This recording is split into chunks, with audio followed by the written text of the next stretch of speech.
Distinguished colleagues, if we're following our list, I was expecting Professor Ali Pate, but I think we have Dr. Latif Fagbemi, Senior Advocate of Nigeria. Am I right? So we will take the nominee that the Senior Special Assistant to the President brings into the chambers. But next time, let's try and follow the list as stated in our order paper. But nevertheless, I welcome Latif Fagbemi, Senior Advocate of Nigeria from Kwara State. Oh, I know why now. He's accompanied by the Chairman of Nigerian Governors Forum and Governor of Kwara State. I think it's in chambers. You're welcome. And it's also accompanied by a legal luminary and one of Nigeria's best, Chief Wale Olanipeku, chairman of this, chairman of that, body of benchers and all that. We are delighted to have you in the Senate. We have Madam Yusuf Ali, Senior Advocate of Nigeria. We have Charles Edoswan, Senior Advocate of Nigeria. We have Adeni Yakinchola, Senior Advocate of Nigeria. We have Afolabi Fashenu, Senior Advocate of Nigeria. We have Hakim Afolabi, Senior Advocate of Nigeria.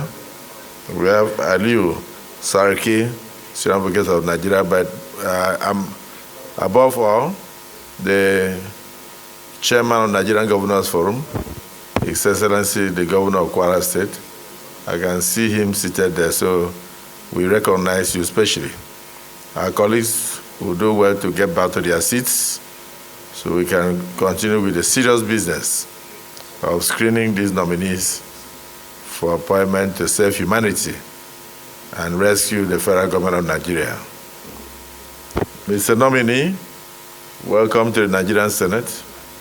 We have your resume before us. Give us just a summarized version of this resume, and if there's anything you think you want to add that is not contained therein, you can do so. The floor is yours. The Senate President, the Deputy Senate President, the Leader of the Senate, the Chief Whip, Deputy Chief Whip, distinguished Senator Lola Ashiru, that's the senator from my constituency, distinguished senator and my friend, Mustafa Lituraki of Ilorin.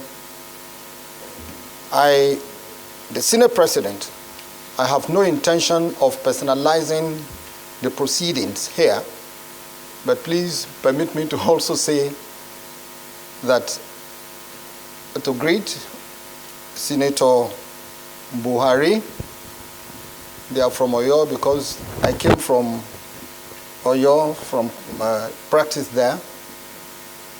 Senator Yunus and my very good friend, Senator Sarafa Ali. That said, I will just veer off and say Senator Adegbamire because he's a senior advocate of Nigeria. My name is Latif Olasunkanmi Fagbemi. I was born third into a family of 5 at number 38, Lagos Street, Ebute-Metta, Lagos, on the 16th day of July, 1959.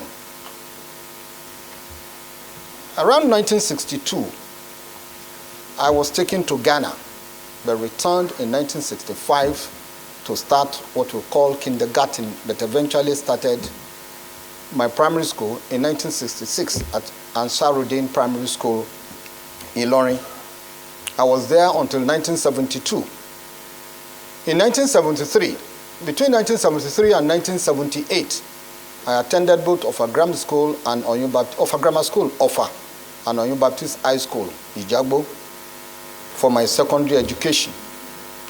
I then moved to Kwara State College of Technology, School of Basic Studies, to do my higher education certificate under the supervision of University of Cambridge. I finished from there and went to University of Jos between 1981 and 1984. I then got to the Nigerian Law School in 1985. I became a lawyer in August 1985 and did my youth service in Ibadan in 1985. That is between 1985 and 1986.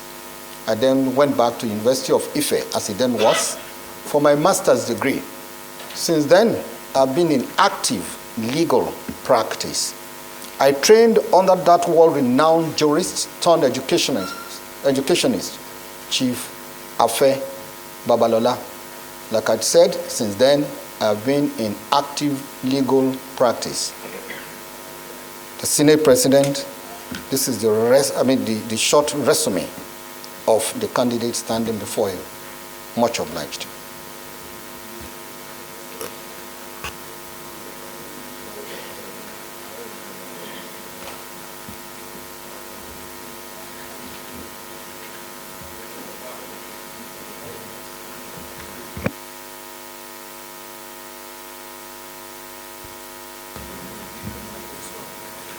Well, I can see so many hands up. So let's keep the hands down. And then we'll give a lot of people the opportunity to ask questions. Because if you meet him in court, he will do the same to you. He will ask you questions. And let's get somebody from his state first who may come up with accolade, because I suspect that. So unless the person has a question to ask, before we go into the real business of asking questions. Distinguished Senator Saliu Mustafa, Kwara State, you have the floor.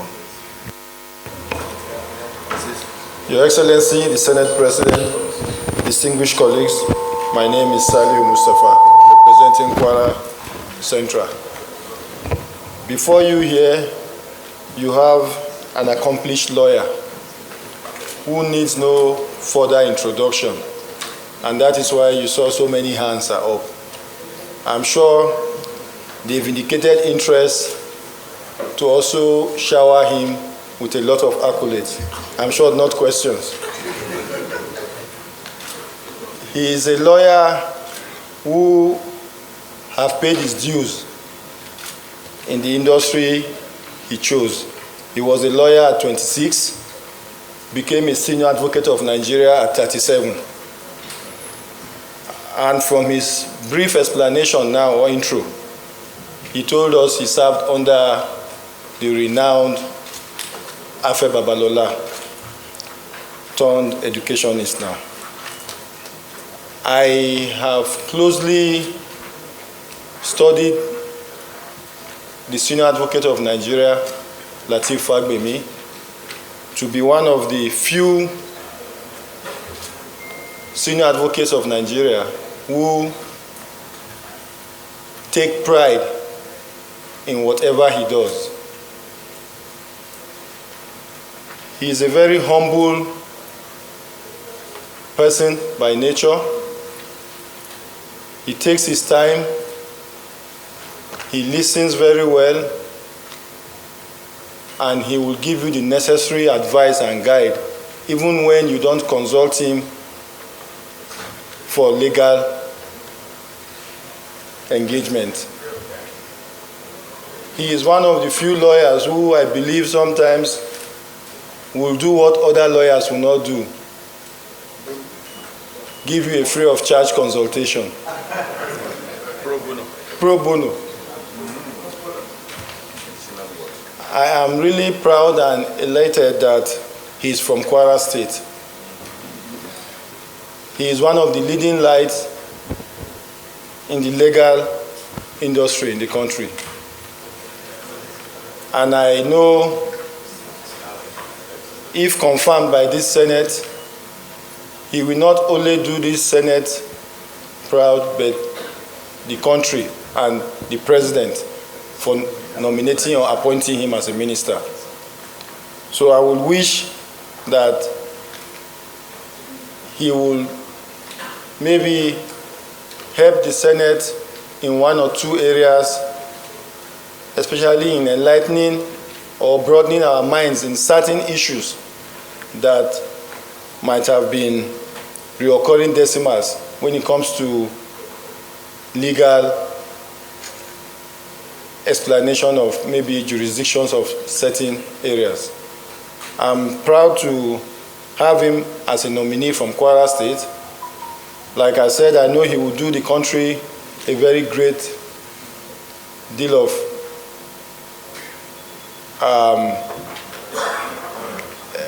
experience. I mean, he will give the country a very great deal of experience in his chosen profession.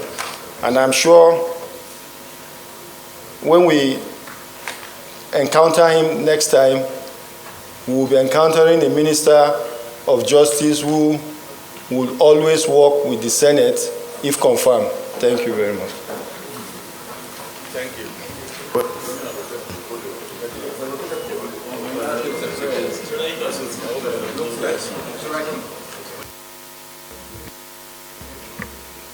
Well, distinguished Senator Mustafa is more or less confirming that the Kwara caucus has no objection to this nominee.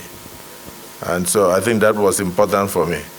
But maybe since there is another very ranked senator from Kwara, Senator Sadiq, you may wish to add something before your governor penalizes you that you said nothing. Thank you, Mr. President, my distinguished colleagues. I am Sadiq Sulaiman Umar. I represent the good and decent people of Kwara North and OR. Mr. President, we are very proud of the nominee. And as my colleague said,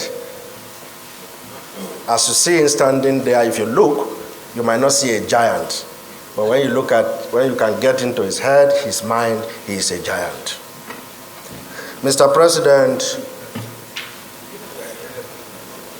well, the nominee is someone that is well known, and his values are that of humility, discipline, commitment, and empathy. And this is what we need to be able to achieve the renewed hope government that we are trying to establish. Mr. President, I would have said that this legal luminary should take a bow and go, but it's a product we are so proud of. We are happy that he's asked questions. And in fact, I will encourage my colleagues to do that by also asking me a very simple question. Mr. Nominee, congratulations. The simple question I have for you is the usual thing that goes on in this country, where most people seem to have this misconception of government, or the three arms of government. The truth is that there is one single federal government in Nigeria, headed by President Ahmed Bola Tinubu. The three arms are separated for just checks and balances. But they must work collaboratively, respectively, and synergize to be able to deliver the key objectives of what the government needs to deliver to the people. My question is, how would you relate with the National Assembly to ensure that this synergy is maintained respectfully without compromising the separation of powers? Thank you.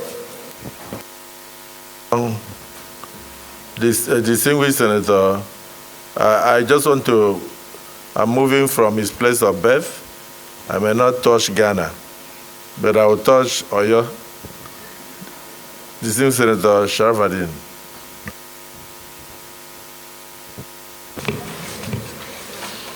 Thank you, Mr. President. Distinguished colleagues, I remain Sharafadin Abiodun Ali. I represent the group people of Oyo South Senatorial District. I can say that the nominee before us today resides in my senatorial district and has been attested to him by himself. He recognized the three of us who are from Oyo State. He is somebody I've known for over 35 years. And the distinguished colleagues, for this caliber of people to accompany our nominee here shows the kind of person, the giant, as said by the distinguished senator, that he is. He is a person who I sincerely believe is going to add value to the efforts of Mr. President in his renewed hope agenda. I know that he can answer our questions. Not only answer the questions, but answer them intelligently. But I do not believe in belaboring issues because he is the first nominee here that will be accompanied here by no less than 7 senior advocates and the state governor. I plead with distinguished colleagues that the nominee, after stating his resume, be asked to take leave of the Senate. Thank you, Mr. President. Yes. Why not? Why not? Yes.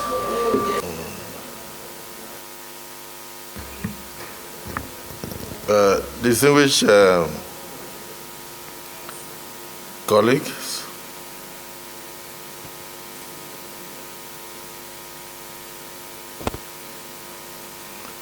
Senator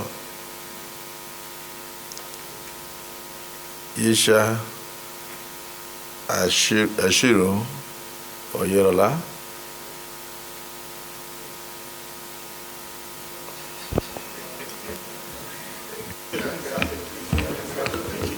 Mr. Senate President, Senator Ashiru Oyorola, these are all put together. The nominee for today, I will want to start by expressing our gratitude to Mr. President for deeming it fit to nominate him as a Minister of Federal Republic of Nigeria. I don't want to overemphasize what has been said about him. I will go a little bit micro. And what I mean by that, I don't want to talk too much about his legal prowess because it's well known to all of us. He has consulted in so many states of federation, more than 15 or 18 by the last count. And he has provided legal services to so many parastatals, agencies, and corporate bodies. So in terms of law, his competence is definitely not in doubt. But I want to talk about the person I know. He doesn't want to be called a prince. But Mr. Latif Fagbemi is not just a prince of Ijago. He's a prince of Ife. Of recent,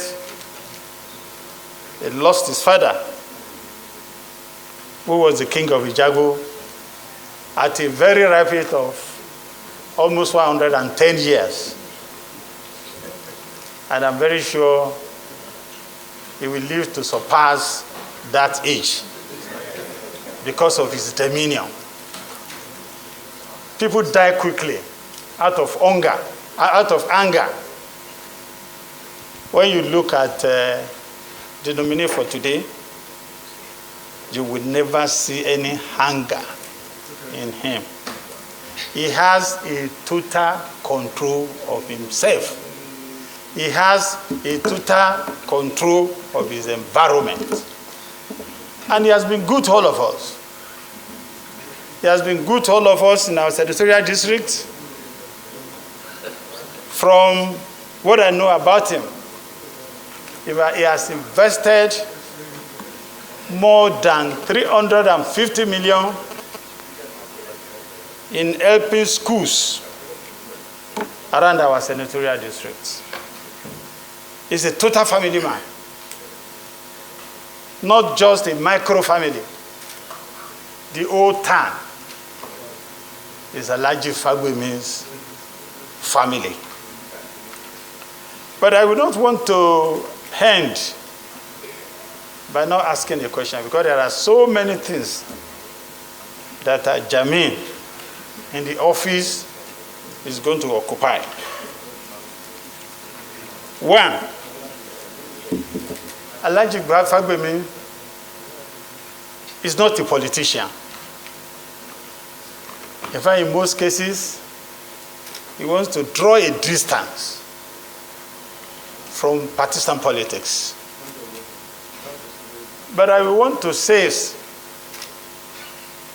Mr. Senate President, I want to advise the nominee that the new position is taken today as an index of politics.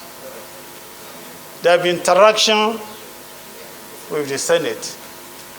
There will be supervision from Senate committee here. You must be able to enlarge your mind and be able to take them in. The essence of it is that we are all working to make Nigeria a better place. Mr. President, the other area we want to touch is area a little bit outside law, at the same time still related to law. There are a lot of conflict, communal conflict everywhere in Nigeria, especially on land matter. And particularly, it's so common within the Eastern Bloc, the Southern Nigeria, and Central Nigeria. I will want to mention a little bit. There were issues of Ife Modakeke, there are issues of Saragi Sare in our own domain, and there are issues of Ilu Obu and Ifan, even in a town belonging to Chief of Army Staff. And equally, I want to mention too that in my own locality, the issue of Anerele. I want to ask you, how do we get a settlement without going to court or without brother and brother going to war? Thank you, Mr. President, for allowing me to take my seat.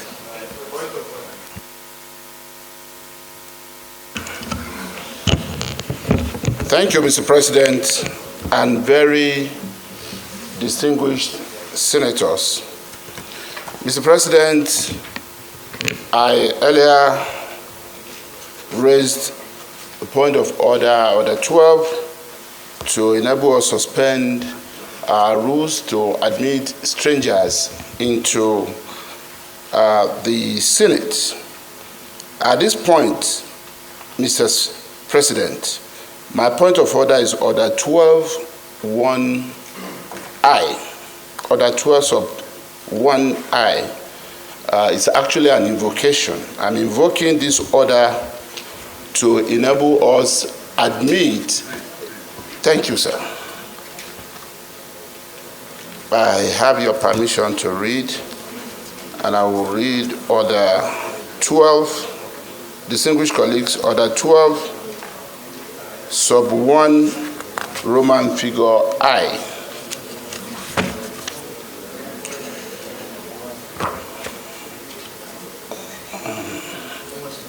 Oh, sorry.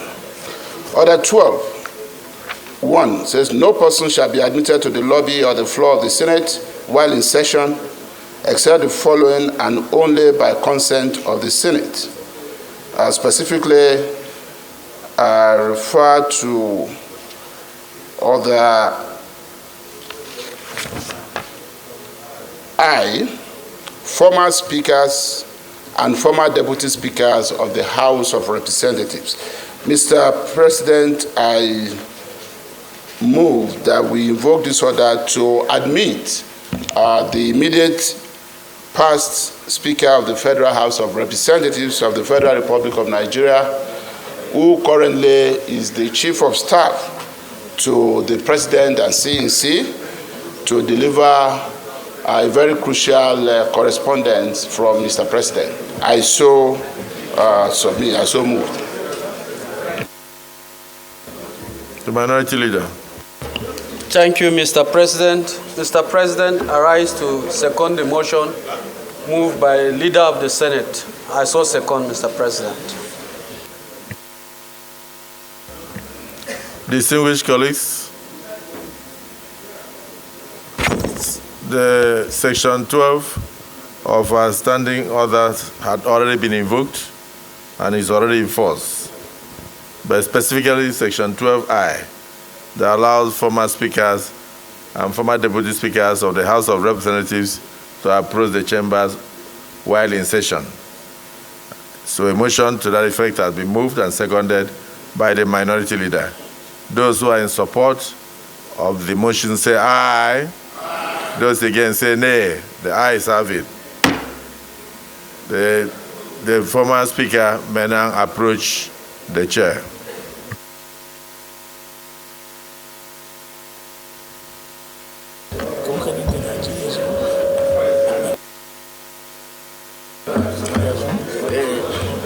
Yes. Don't be taking us over weekend.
It's day 3 of the Senate screening of ministerial nominees, and so far we've seen presidential spokesman Dele Alake from Ekiti State, Muhammad Idris from Niger State, and Senior Advocate of Nigeria Latif Fagbemi grilled intensely by lawmakers. Others to be screened today are renowned physician and politician Ali Pate and Doris Uzoka from Imo State. Of course, there's been a brief interruption with the arrival of the Chief of Staff to the President, Femi Gbajabiamila. It's been speculated that he probably came to bring the list of the final ministerial nominees. We'll find out more about that in a matter of minutes as the plenary resumes. We are through with the accolades. Can we now go into questions? The first question will come from the Chief Whip, after that Senator Baribe, and then we move like that.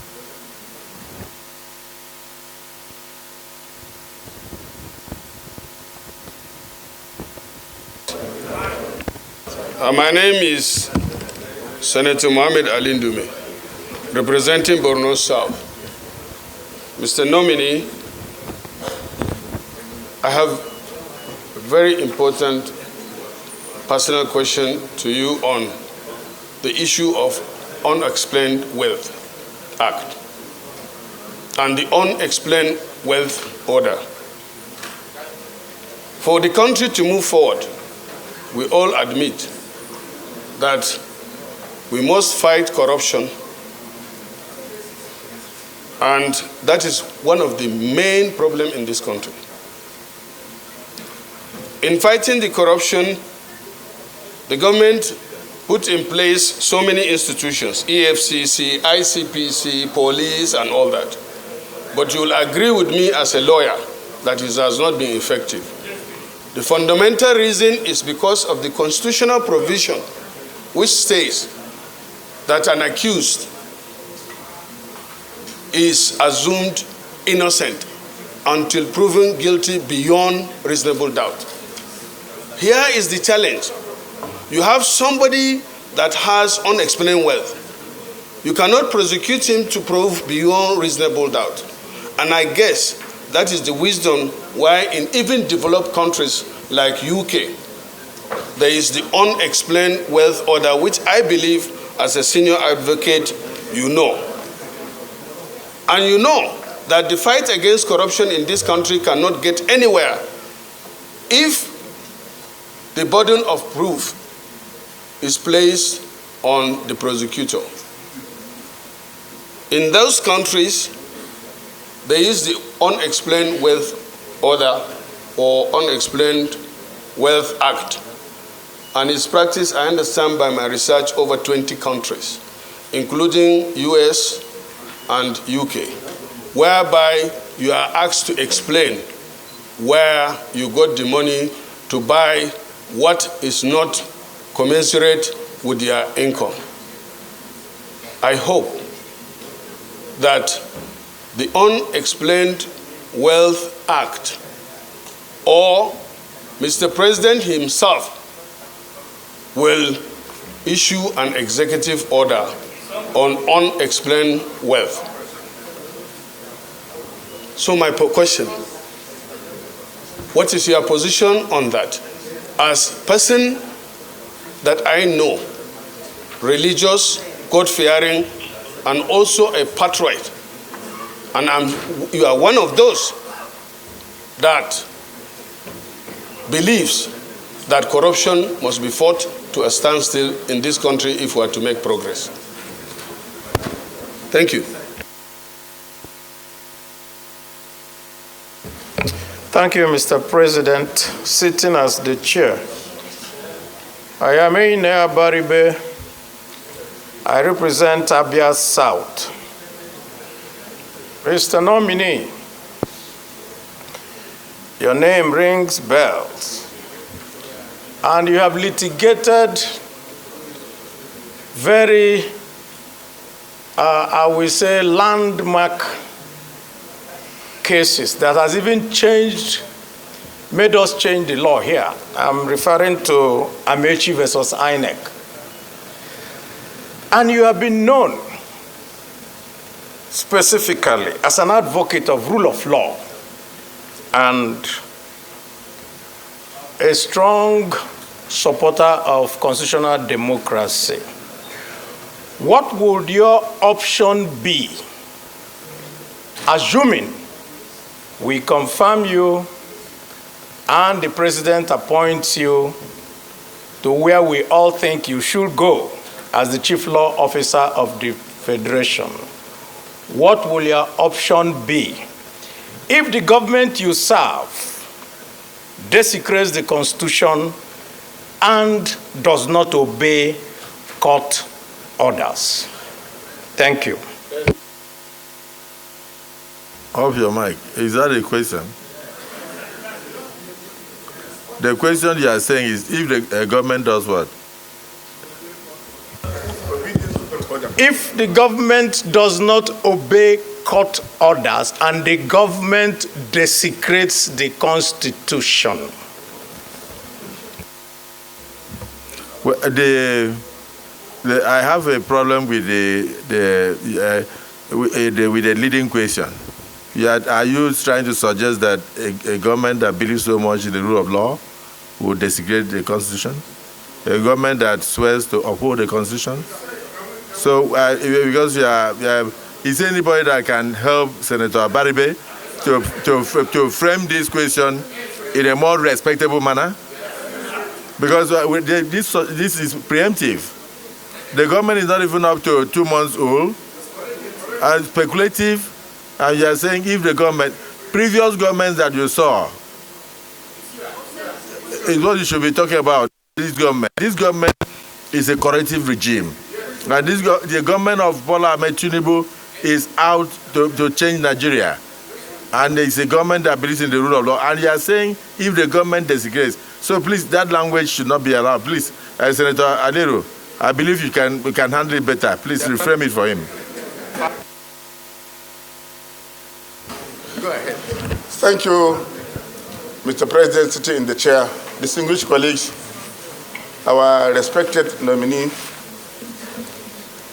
Let me start by, first of all, congratulating you for being nominated to serve as Minister of the Federal Republic of Nigeria. Let me also start with the question asked by my distinguished colleague, my neighbor, Senator Abaribe. This government believes in the rule of law. And disobedience to court order will not be tolerated in any way, in any form. And if you find yourself to be assigned to the Ministry of Justice as Minister of Justice and Attorney General of the Federation, would you tolerate a situation where court order is being disobeyed? Secondly, this is my own personal question. There is serious prison congestion arising from judges not being enough to deal with cases, particularly at the higher court. It is very common to see a person being detained in prison for over 4 years for an offense that shouldn't take more than 6 months, even if he's convicted. Our prisons all over Nigeria are like that. What would you do to decongest our prisons if you are appointed as Minister of Justice? Thirdly, there is a dilemma for removal of immunity, particularly for public officers like governors, deputy governors, president, and the vice president. We attempted removing it in the 9th Senate or in the 9th Assembly, but we couldn't succeed because we couldn't get enough support from the states. Would you subscribe to the view that immunity should be removed for public officers, particularly governors and president and vice president and deputy governors.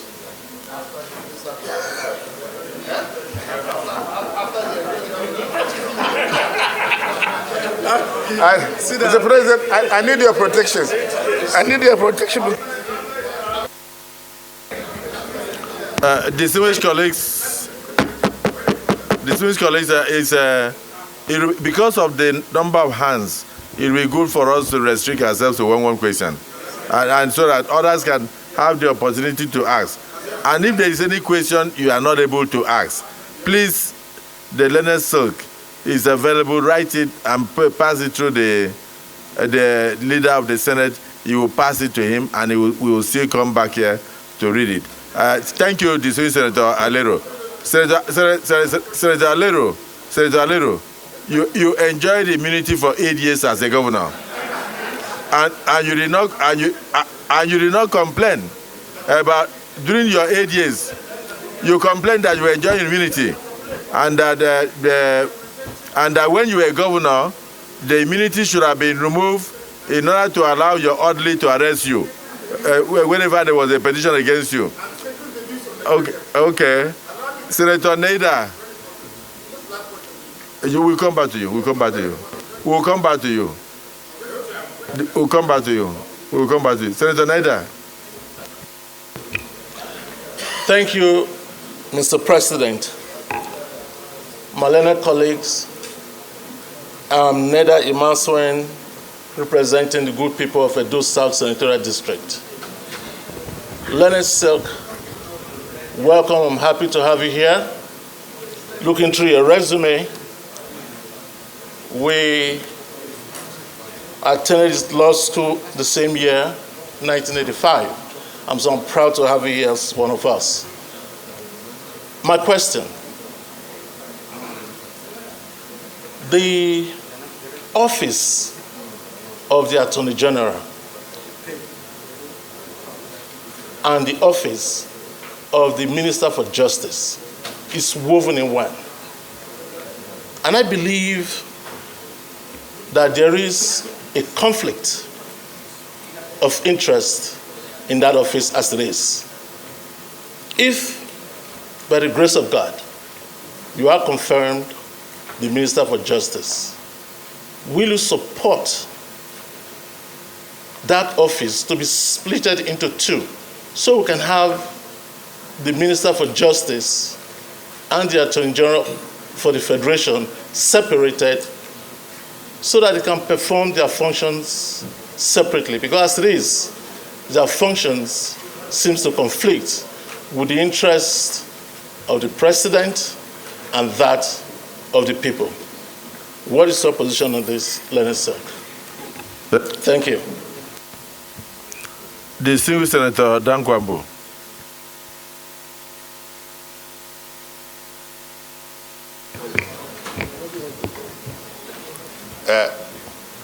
Your Excellency, the question I want to ask is similar to what he asked. I want to ask if it is right to separate the office of the Attorney General of the Federation and the Attorney General of the federal government, as is being initiated and is being asked all the time. Accountant General of the Federation, Accountant General of federal government, Attorney General of the Federation, Attorney General of the federal government. Is it right? Does it give the President enough powers to perform his role on the economy and the justice system? That's my submission, Your Excellency. We should give the nominee the opportunity to be heard.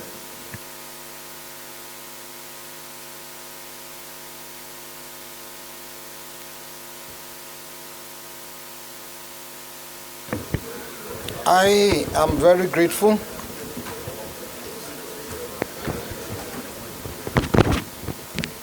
I'm very grateful. Let me start. let me start from the question posed by distinguished Senator Sadiq Umar. And I start on a note of apology because I should have mentioned him as one of the senators from my state. Unfortunately, the impression I had was that he was not around.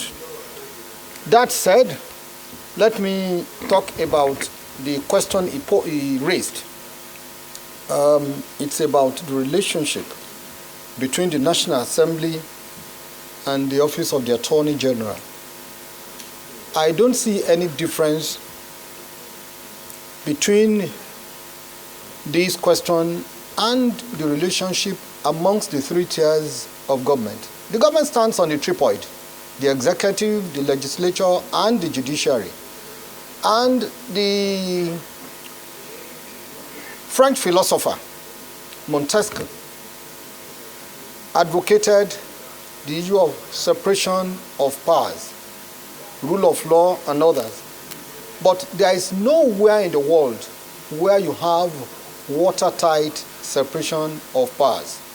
It is the interest of the nation, the interest of the country that is paramount and will dictate how we relate, all for the good, betterment, and advancement of our nation. So, as Attorney General, if I find myself there, I cannot do without the National Assembly. I cannot do without the judiciary. But it has to be on certain defined parameters. That's one. Then my very good friend, Senator Sarafa Ali, I just want to thank you for the good things you said about me. Then my boss at home, and I say here, Senator Lola Ashiru, has asked that, well, because I'm not a politician, the Office of the Attorney General, with all respect, is supposed to maintain a modicum of independence.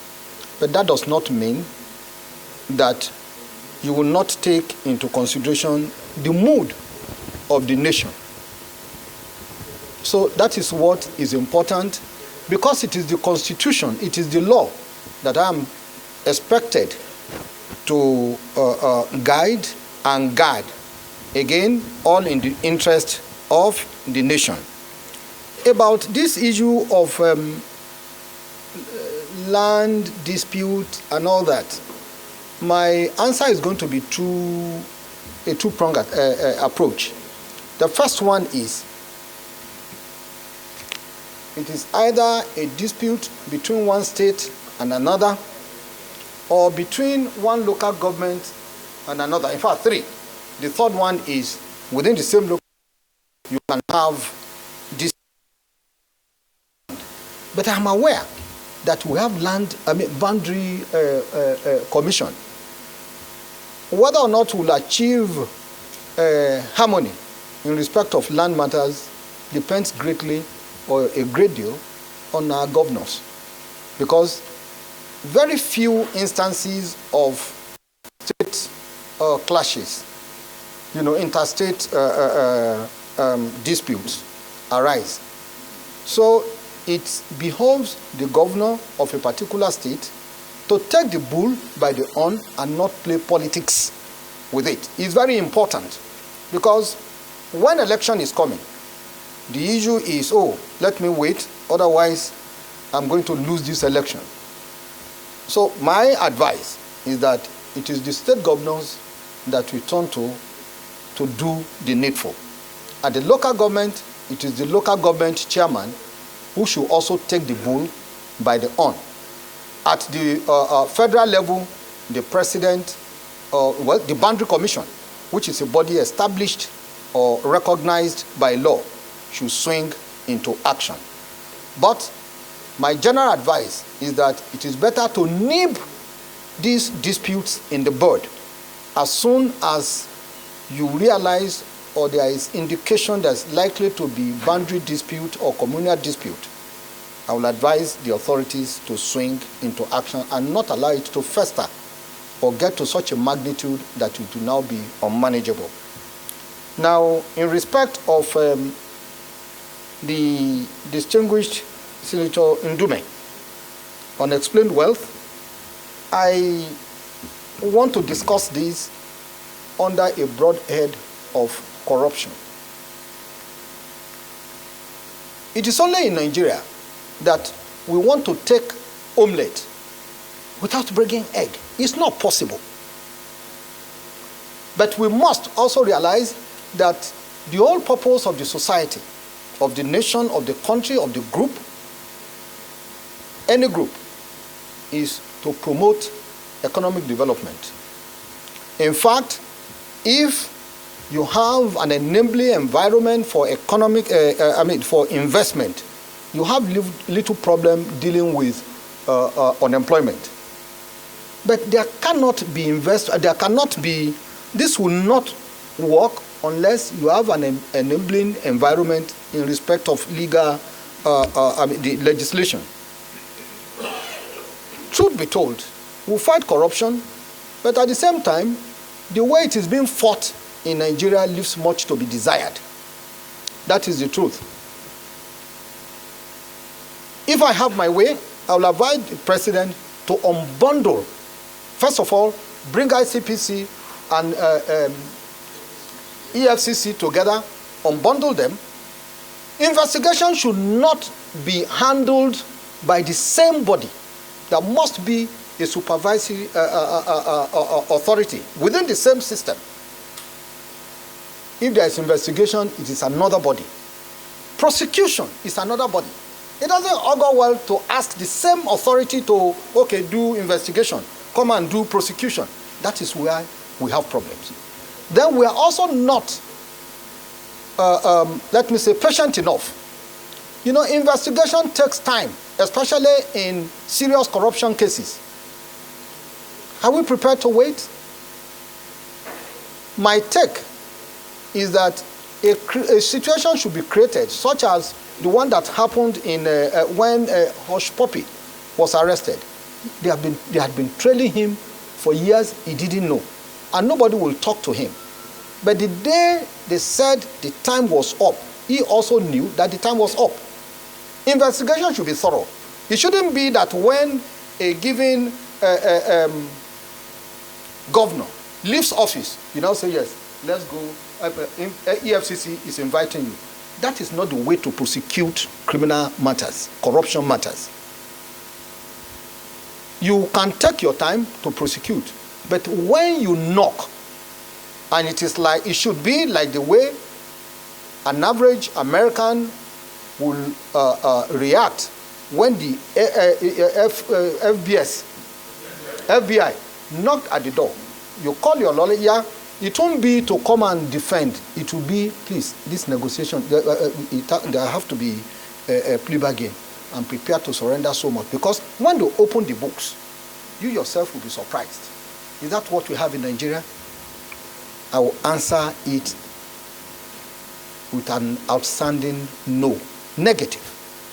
So, if you are ready, and it will involve, with respect, the National Assembly, make laws that will be good for the society without anticipating, oh, will this one affect me? I'm sorry, it's just time to say the truth.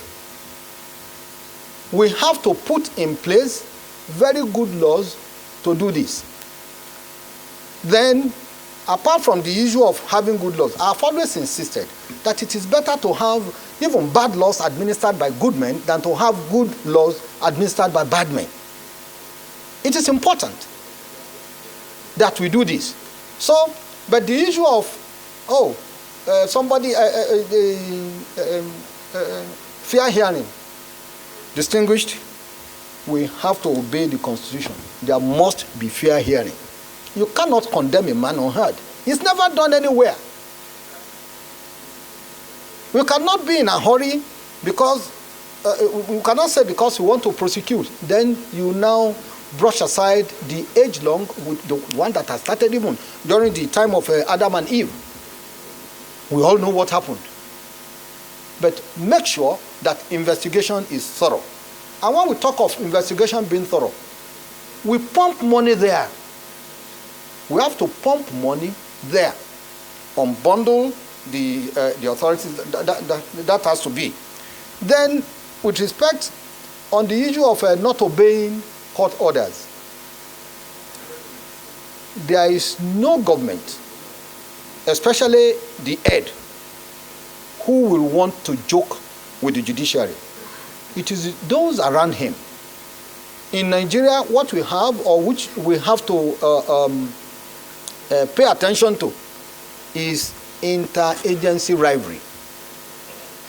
You have the EFCC, you have the SSS, you have other security, organizations. I think, with respect, you will not find the president flouting any order, because the Attorney General will invariably be made a party. The mere fact that an order is made does not mean that you should obey it immediately. You think about it. Do I appeal? Do I, if I appeal, what do I do next? If I'm not appealing, what am I supposed to do? If I'm not appealing, of course, I cannot subject the order of court to any further test of validity. By Section 287, it has to be obeyed not only by the government, but every authority and presence in Nigeria. So the question of these, in the major areas where we have these disobedience of court order are between, with all respect, between these agencies. My advice would be that in matters of law, the Attorney General should be involved. DSS cannot be an island unto itself. EFCC cannot continue to, behave as if there is no law. There is law. And if you want to do investigation, you do investigation before inviting the accused person. It is not a question of inviting him and you say, we have caught a big fish. Then at the end of the day, you say you are investigating. So that also goes to the issue of the pace at which the course of justice travels. It can be slow, but it's very sure. And I take example from what is happening in the United States. Trump has a 2024 appointment or date in court. Believe me, some people will say, 2024. No. That 2024, if God preserves our lives till and beyond that day, nothing will make them shift it, because thorough investigation would have been done. You do your investigation before arrest and not arrest before investigation. I'm grateful. Furthermore,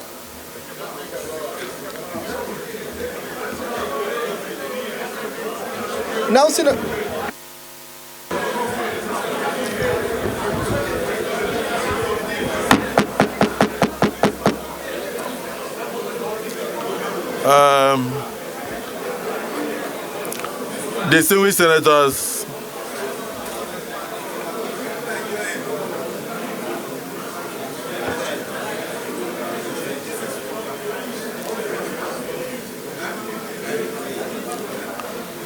distinguished senators, you can notice renewed hope in our judicial processes. So I will want you to just answer one question from me, and then you can step aside. The question I want to ask, I know you will go. The question I want to ask is, where you have courts of coordinate jurisdiction, courts that have the same jurisdiction, let me explain it that way, and then they bring out divergent judgments on the same issue, conflicting judgments on the same matter. A court in Yola will give judgment in the Federal High Court in Yola on the same matter. Another one in Port Harcourt will give a different judgment on the same matter. Another one in Warri will give judgment on the same matter. Another one in Kano will give judgment on the same matter. If God gives you the office of the Attorney General of the Federation, How will it bring sanity to bear? Because it tends to make people to lose confidence in the judicial system. That's number one, because I think something should be done where there should be judicial precedence. If there is already a judgment on a particular matter, we don't see how, in fact, in some instances, we have seen where the High Court sets aside Supreme Court decisions. By virtue of their decisions, Supreme Court has decided something on a matter, and then somebody will go to High Court, and High Court will decide something totally different without looking at the precedent already set by the Supreme Court. Don't you think that, how will you, if you have the opportunity, work hard to bring discipline and sanity to bear? That's one question. The other one is, most of the boundary crises you refer to are not things that you can leave to state governments or local governments. Some of them are perennial problems that were caused by the creation of states and local governments. I know of some local governments in my state that are actually Igbo-speaking local governments. But during state creation, they were excised from Abia State. Some villages were excised from Abia State and put into Akwa Ibom. And then,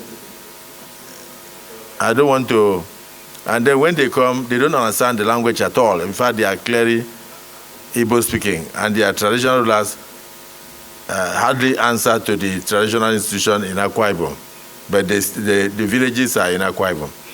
Then you go to another area, in the local government area, close to Abia too.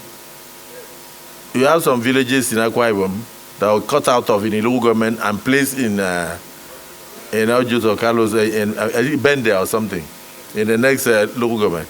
So those village heads are confused whether to attend traditional institution in India.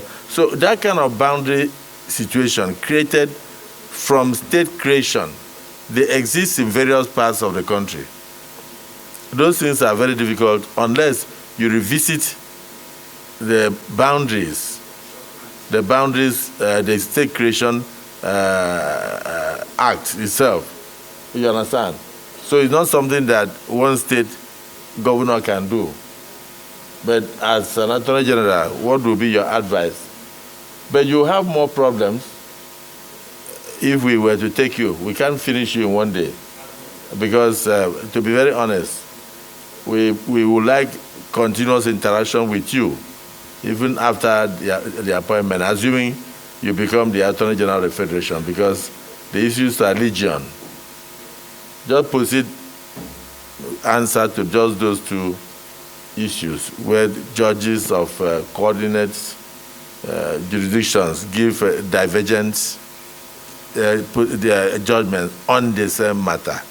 What will you advise? And then, of course, perennial crisis of boundary disputes caused as a result of state creation and not the fault of the states themselves.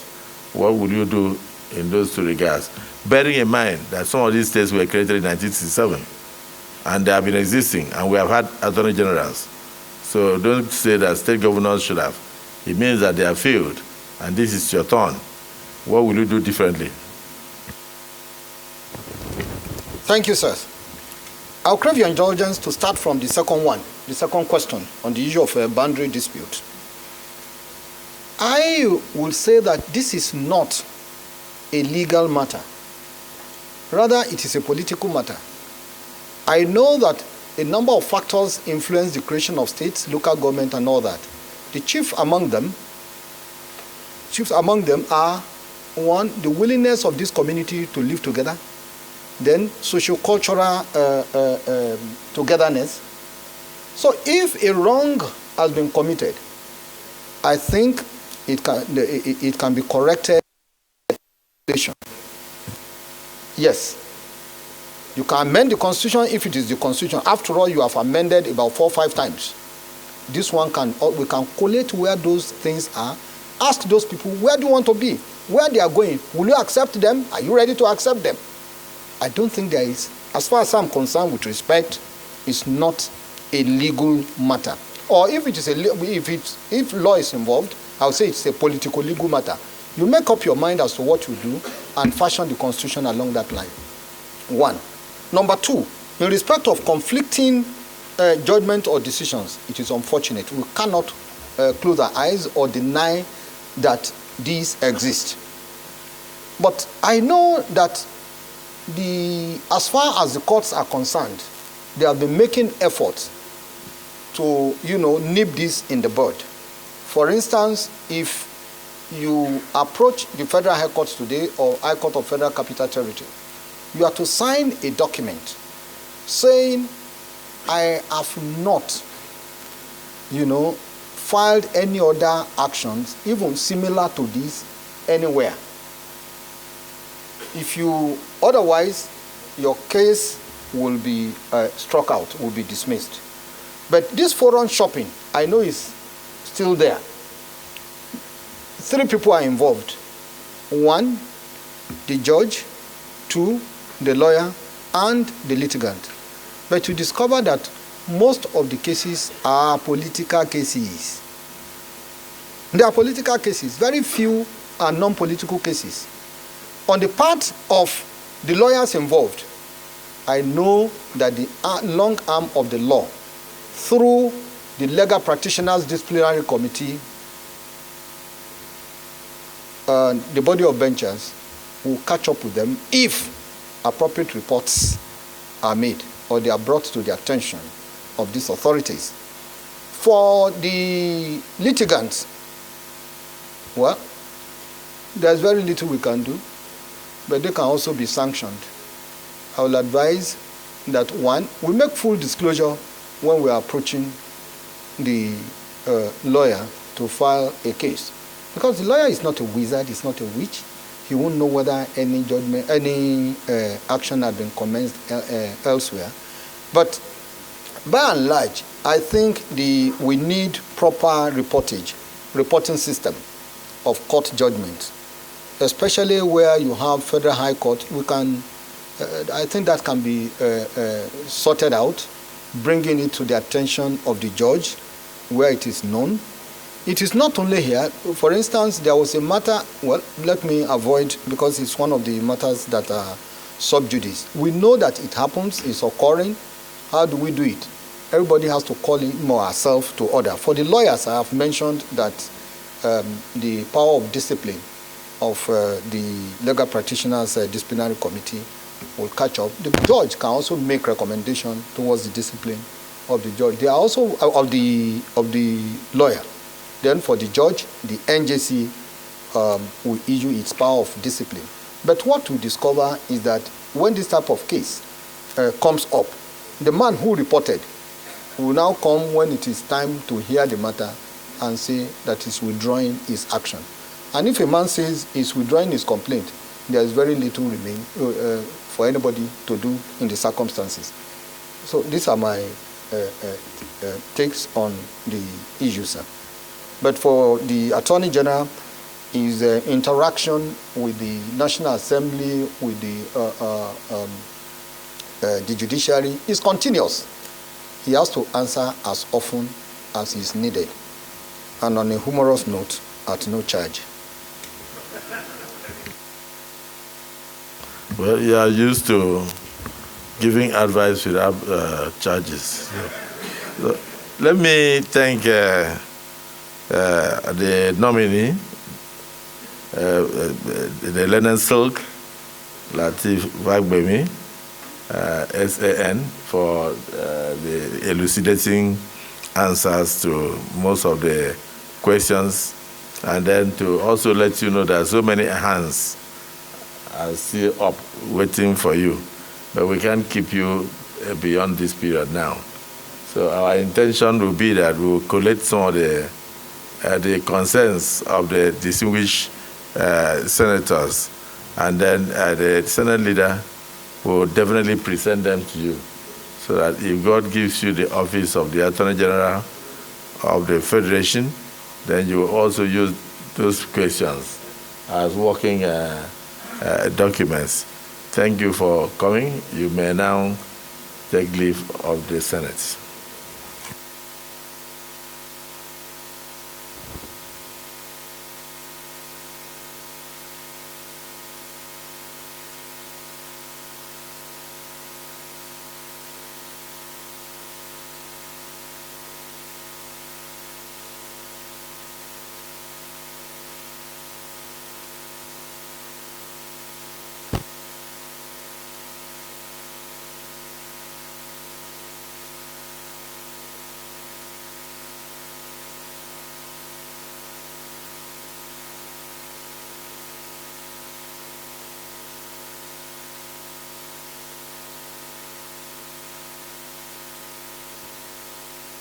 The Senate is still in session, so our guests can leave quietly.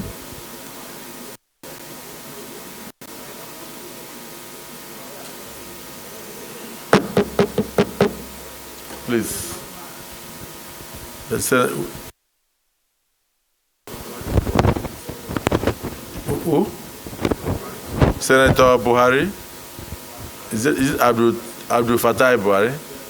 Please, Senator Abdul Fattah Buhari, come back to your seat. You can go and visit the Leonard Stroll Khartoum.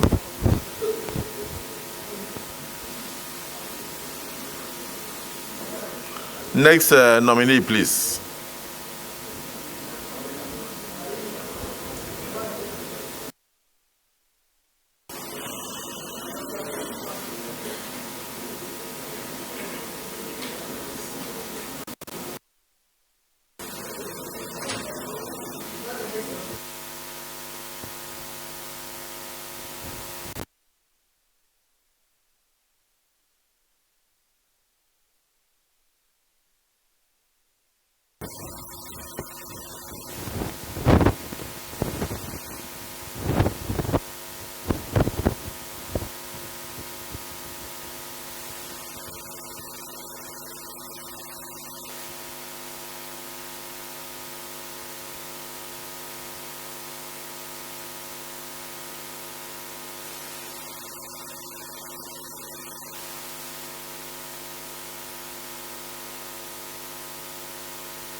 Distinguished colleagues,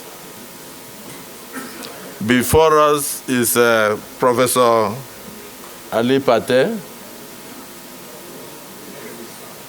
Prof, you were long awaited.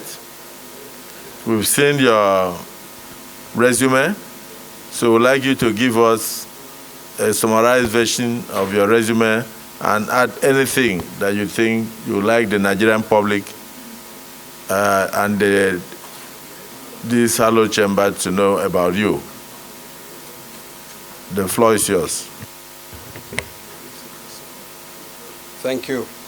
Your Excellency, the President of the Senate, Your Excellency, the Deputy Senate President, leadership of the Senate, distinguished senators in these hallowed chambers, if I may call out my own distinguished senators from Bauchi State, my brothers, distinguished Senator Shehu Buba, Senator Abdul Ningi, and Senator Nkata. Good afternoon. It is with humility that I stand before you this afternoon as a nominee to be minister in the Federal Executive Council. My name is Muhammad Ali Pate, and I was born on September 6, 1968. I'm very grateful that His Excellency, the President of the Federal Republic of Nigeria, President Bola Ahmed Tinubu, graciously invited me and nominated me to be considered by this chamber for confirmation. It's a high honor.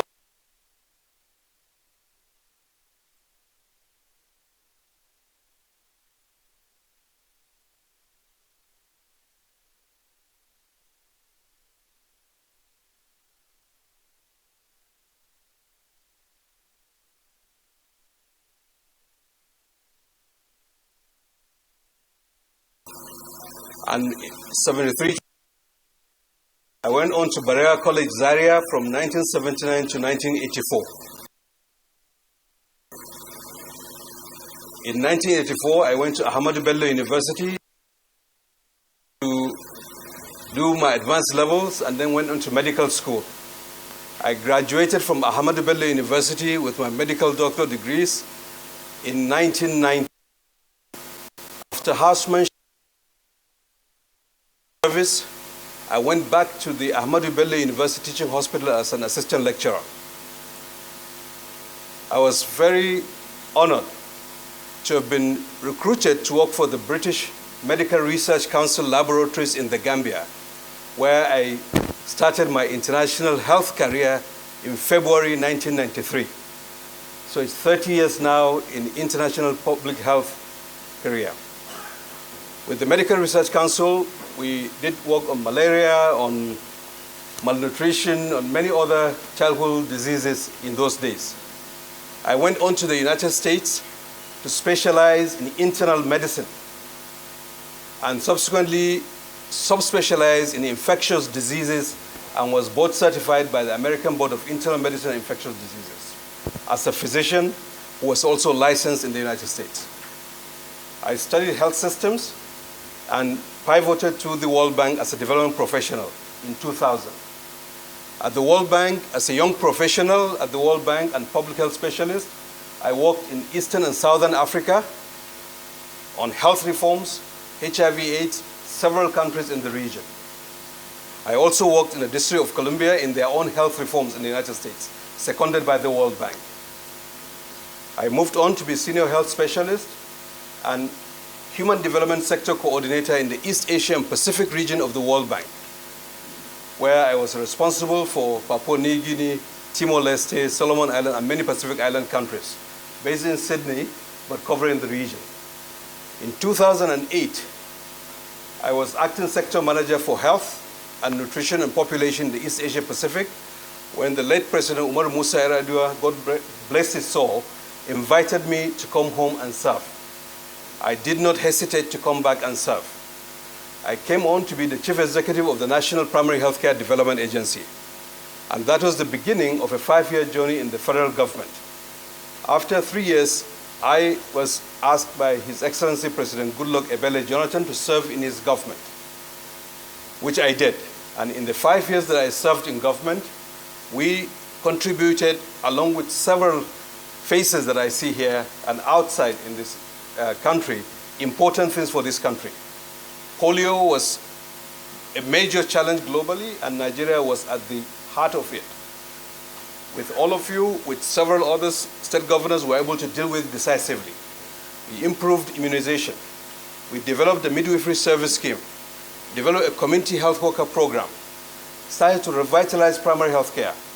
And President Jonathan asked me to be his nominee as the Minister of State in the Federal Ministry of Health. And this hallowed chambers confirmed me in July of 2011. I served until 2013 when I completed all that I had promised my president at that time and moved on to teach comparative health systems at the Duke University Global Health Institute in Durham, North Carolina in 2013. I did that for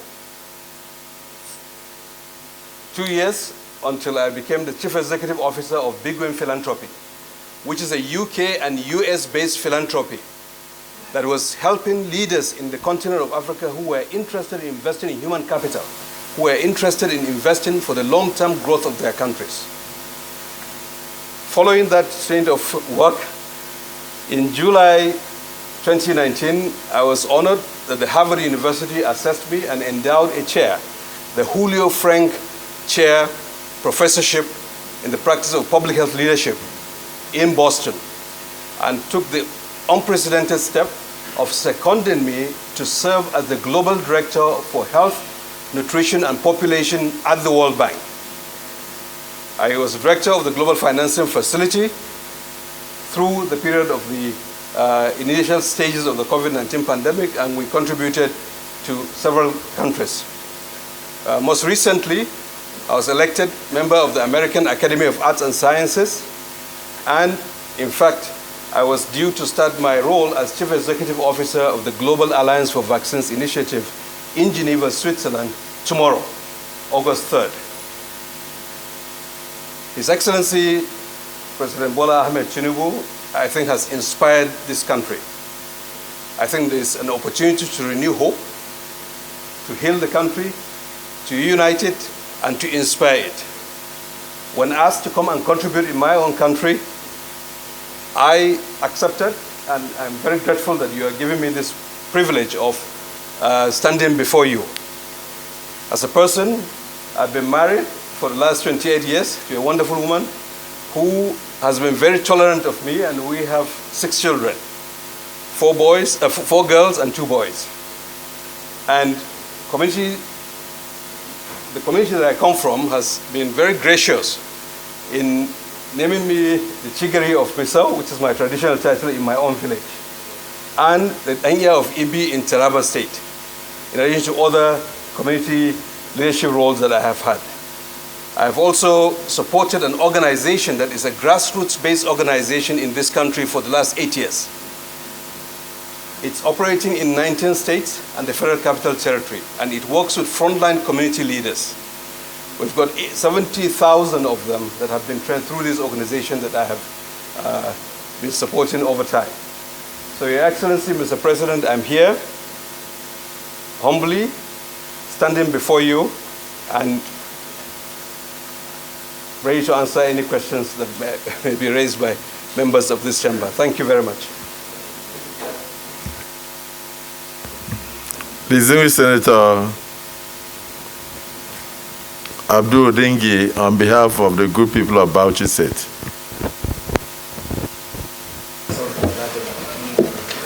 Mr. President, my name is Abdul Ningi, and I represent Bauchi Central, Bauchi State, and the nominee is my constituent. Mr. President, I have known the nominee all his life. I schooled in Misau, where he comes from, and his father was actually the reason why I studied in ABU Zaria. And his uncle, Wakil Audu, is a very close associate of myself.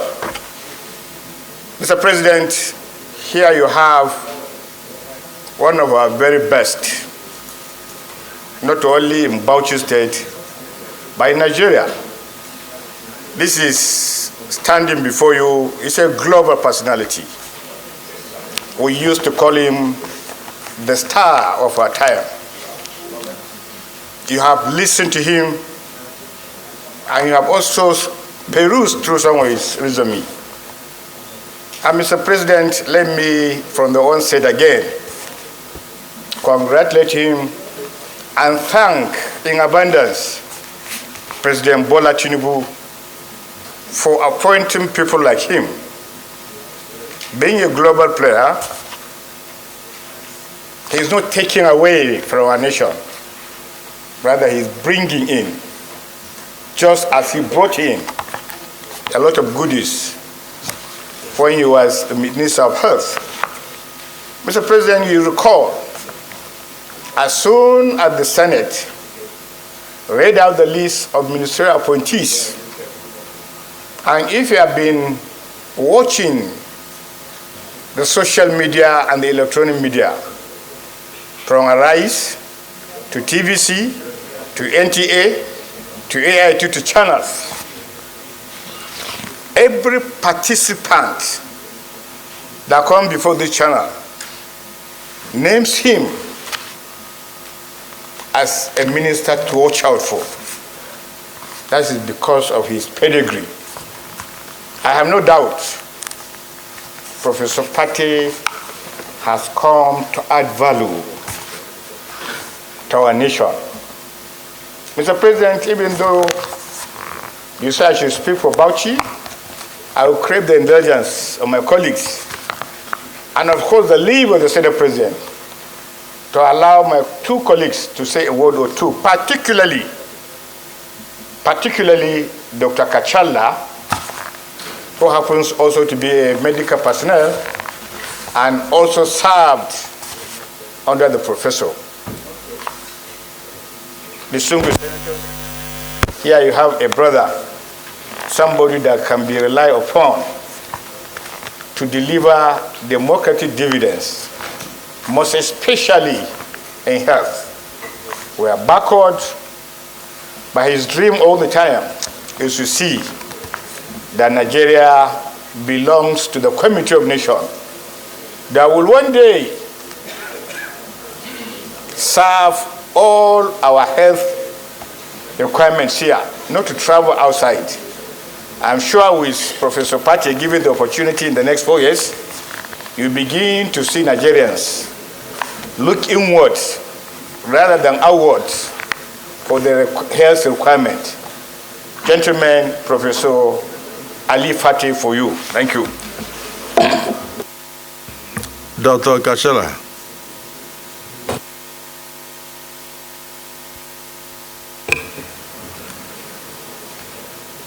Mr. President, my name is Dr. Sama'ila Dahua Kaila.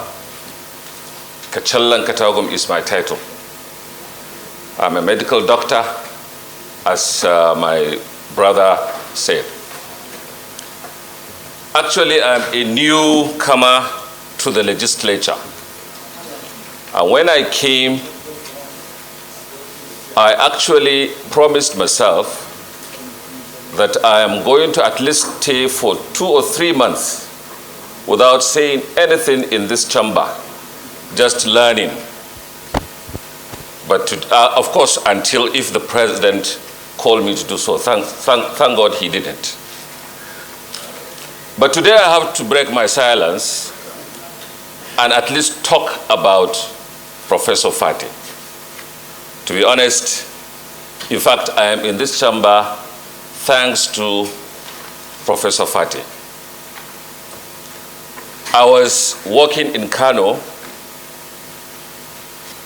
when Professor Pate called me and he said he wanted to talk to me. I said, okay. He now advised me to join politics. I was shocked because at that time I actually dreaded politics. But he said, no, join politics and you'll be a good politician. This is about 6 years ago, and a lot has happened. The rest is history. Today, I'm a senator of the Federal Republic of Nigeria, and Professor Pate is here standing to be confirmed by one of his boys. The only thing I can say, I thank God. What my brother Abdul Lingi didn't say about Professor Pate is the fact that he's not only a technocrat, he is a grassroots politician. It is very difficult to have this type of combination. But go to Bauchi State, call 3 politicians, Dr. Pate will be one of them. So he is not only a technocrat, he is a politician. I'm not going to talk about him because his resume is here. It's very, very intimidating, especially for us, the medical doctors. But I will only say, for those of us that are going to work with him, interact with him, engage with him for the next 4 years, hopefully, this gentleman is very honest, but he is very, very, very, let me call it thorough, and I put the word here, very passionate about whatever he is doing. So if you are talking to him, whatever he told you, he meant it. He will not tell you what he doesn't mean. I will also crave the indulgence of my colleagues to ask him as many questions as possible, but on health. I'm not going to open the question like my colleague of Ondo said. Because of that, I have a question. I will open the floor with my first question. Before joining Senate, I was the Commissioner of Health in Bauchi State. And one of the things that I found is the heavy, let me call it, overdependence on donations and donors in our health systems, especially the immunization side. We heavily depend on donors. You remove World Health Organization, you remove USAID, you remove Dangote and Bill Belinda Gates Foundation, there will be no immunization in Nigeria. This is a fact. If given the opportunity to serve as Minister of Health, what are you going to do to transition Nigeria from a dependent on donor to a more domestic financing of our childhood immunizations? Bearing in mind that health does not even come under exclusive list of our legislation. In fact, it is not even in the concurrent list. I think it came, if I'm not mistaken, it came in the residual. So there will be a lot of conflict in enacting laws that will be universal or at least nationwide when it comes to health. How do you intend to navigate this confusion in order for us to be more dependent, more reliant on our economy, or more reliant on our local resources for vaccines, vaccination, and even vaccine production? Thank you very much, Mr. Chairman.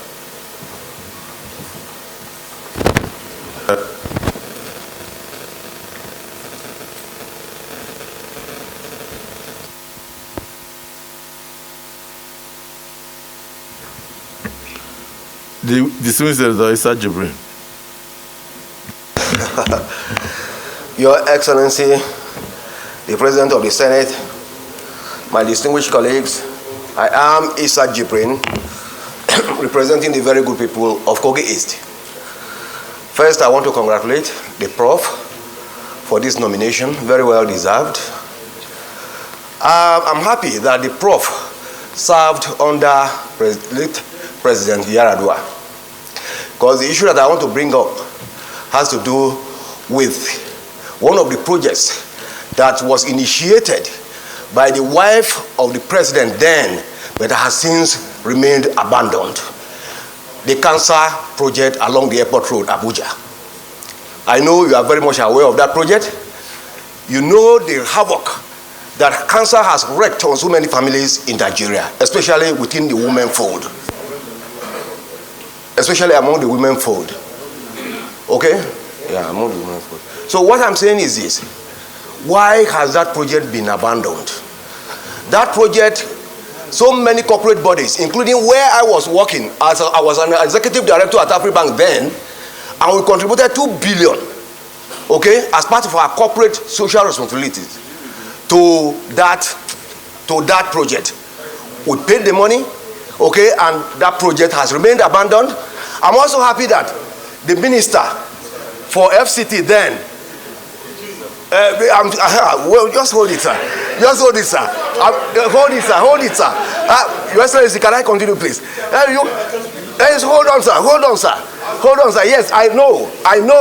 The minister for FCT then is seated here. Okay, but what I'm saying is that my organization, my bank, contributed 2 billion to that project. That project has since been abandoned. I don't really know why it has been abandoned. The structures are on the ground. I understand that some of the equipment have been installed, but I want to find out why was the project, abandoned. Okay, that is my question. I'm not saying that he contributed to it, but I feel that that project is a worthwhile project which was initiated by the wife of our late President Yaradua, a very good innovation, and we know the havoc that I said that cancer has wreaked on so many families in this country. Why has that project been abandoned?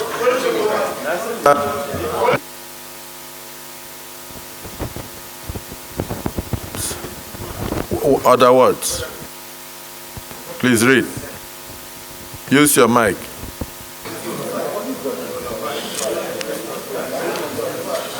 Order 55, the senator should confine himself to the issue relevant for discussion. Mr. President, Professor Ali Pate is not responsible for the building and equipping of the cancer center. It is a non-governmental organization spearheaded by the wife of late President Omar Musa Eladua. And I'm the chairman of the cancer center. And the center has been under construction. We have virtually completed the building. We are looking for money to equip it. So it is not abandoned. It's not abandoned. And this question should not be directed to the nominee. If you permit me, I would want to ask relevant questions, particularly on the healthcare delivery in Nigeria. We all know, Mr. President, distinguished colleagues, there is let him rule on your point. Okay. All right.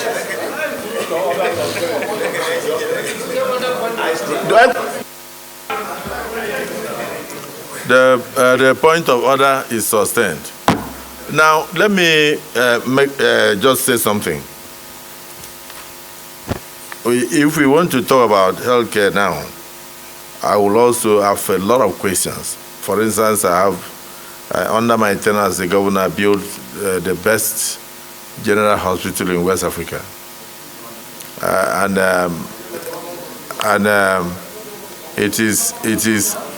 It is exceedingly fantastic. And I will expect that if given the opportunity as a minister, Prof, you visit Uyo to take a look at that hospital, and also see how we can turn it into a center where people can stop the capital flights in the health sector by going abroad, because we have the best equipment all over the place. Then I want to point out from your CV, between 2011 and 2013, you served as the Minister of State for Health. Am I right? And you couldn't have served as a Minister of Health for Health unless you were screened by the Senate and confirmed by the Senate. Your second journey is welcome. Answer the only question posed to you, and because your screening still stands, if there's anything you've learned new since you resigned as the Minister of Health, mention it to the Senate, and thereafter you take a bow.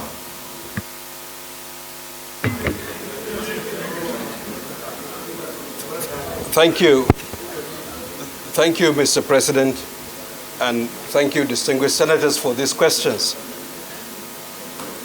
I think this country is blessed, and its future can be bright. The health of its people is one of the most important things for that future to be realized in terms of where we ought to be and where we are today. Unfortunately, there's a gap, and to bridge that gap requires a consensus among all of us, leadership of the President and the Executive, and also the legislature, as well as the subnational units. Now, the question that Dr. Kaila asked is a very important one. How do we manifest the prioritization of health of our people except through the resources that we allocate to it? Financing is the core of it. There's the governance side, there's the financing side. That's how we communicate whether we prioritize it. God forbid, if something were to happen in this for one of us, myself or anyone else, God forbid it, there are conditions that could happen that before we get to where we can get the help, we will be in very serious conditions. So the prioritization of health in Nigeria has been suboptimal. And I'll explain why that is the case and answer Dr. Kaila's question. The total government expenditure on health is about $12 to $14 per person, with huge variation. Out-of-pocket spending is a huge portion of the total health expenditure, about $54 per person. So in Nigeria, much of the spending on health is from families and out of pocket. And government puts $12 to $14 per person, which is roughly, if you add it up, about 1% of GDP. How does it compare to other places? Niger, our next door neighbors, have less resources than us, but they allocate more than double what we allocate in terms of their health spending relative to their GDP. That is indication of the prioritization. Same thing with a country like Ghana. Ghana similarly does that. The point that I'm trying to make is that domestic financing represents the prioritization that we give to health, but we are not spending enough, perhaps because the revenue is limited, but even within the limited revenue, there is room to increase the allocation for health. The domestic financing that Dr. Kaila mentioned. Without doing it, inadvertently, we are outsourcing the prioritization of health to external actors. So it's important that we work, not only the federal government, Ministry of Finance, Planning, Health, but also the subnational level and the legislature that appropriates these resources to safeguard the financing of essential things like vaccines. We're having outbreaks of diphtheria, measles, many communicable diseases are entirely preventable, and they can be prevented by simple vaccines that are very cheap, $1 to $2 a dose. It's unfortunate that parts of this country have some of the worst immunization coverages in the world. And immunization is one of the most effective tools of public health. So, Mr. President, I'm pleading that going forward under the renewal agenda of His Excellency, Mr. President, that we prioritize investments in health and investments in the things that can prevent diseases, that can protect our children who are the future of this country. The domestic manufacturing, if I can say, Mr. President. Yes. Yes, yeah. I will. I would say the second point is there's a scope for medical industrialization in this country that we have not attended to. 60 to 70% of our generics, the drugs that we take, are imported from countries that are just like us. There's an economic value chain in that health sector that we have not optimized. Same thing with our devices. Same thing on service delivery. So the health sector is not only a sector that we spend, but there's an economic development agenda that is inherent in health, in addition to the imperative for health security. So putting all those together, the consensus should be to prioritize health and to translate that prioritization in better investments through the budget process. Mr. President, I also have noted the questions on the infrastructure, and I think that's something that we can look at in due course. The question here before me is, how do we prevent our doctors moving from Nigeria to other countries? That's a very complicated question. I left this country in 1993. Why did I leave? Has it translated into better value than if I had stayed here? I think we produce health workers, we produce doctors and all kinds of professionals. We need to look at the conditions of service, the circumstances, the compensation, and in a way, re-energize the sector around the mission, because no one joins the health sector who is not committed to serving his or her patients. I think we need to renew that compact within the context of health to make it more conducive to retain the health workers that we produce, to deploy them effectively, to train them where needed, and to give them the tools where they can work with those tools to serve our people. That's going to be very important. And I will say the incessant labor disputes within the health sector that sometimes affect service delivery itself is something that can help, if resolved through building of trust between the government and the various professional groups, to reduce the tendency for folks to travel out of the country to other places. For those who travel, there are opportunities also to come back. I'm hoping, Mr. President, that with this move that President Bola Ahmed Tinubu has done of convening Nigerians of all stripes to join the team that he's assembled, that will restore confidence and give hope that even folks that are outside the country will consider coming back to see how they can contribute. I made that choice with my eyes very wide open, but this is our country. So for those who have left, I will say next to service to God is service to country. So if the opportunity comes, even those who have left should find ways to contribute, and this country's health system will get better. On Gavi, how can Nigeria benefit more from Gavi and vaccine production? So Gavi, which is the entity that I would have served from tomorrow, is the largest global fund for health. It has $27 billion in terms of the fund it's raised, but also donations. It's based in Geneva, Switzerland, and over the last few years, it's invested at least $1 billion in Nigeria's health. For much of the vaccines that are provided in Nigeria, it is contributing and subsidizing the cost of the vaccines, just as it has for many other countries in the world, and during COVID supported 142 countries. That is the organization that I would have started as CEO tomorrow.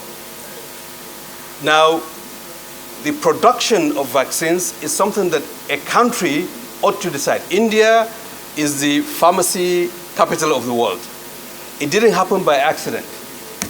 Indian government, Indian entrepreneurs, technology scientists, regulatory scientists came together and made that possible. We have a population of 214 million. If we start on the path of medical industrialization and say simple things like generics, 70% of them are imported, that we want to produce them here. How can we have the policy, regulatory, and financing structure so that we encourage that domestic production? 90% or more of our medical devices are imported. How can we organize our economic sector in health so that we produce it here, we create jobs, we return our foreign?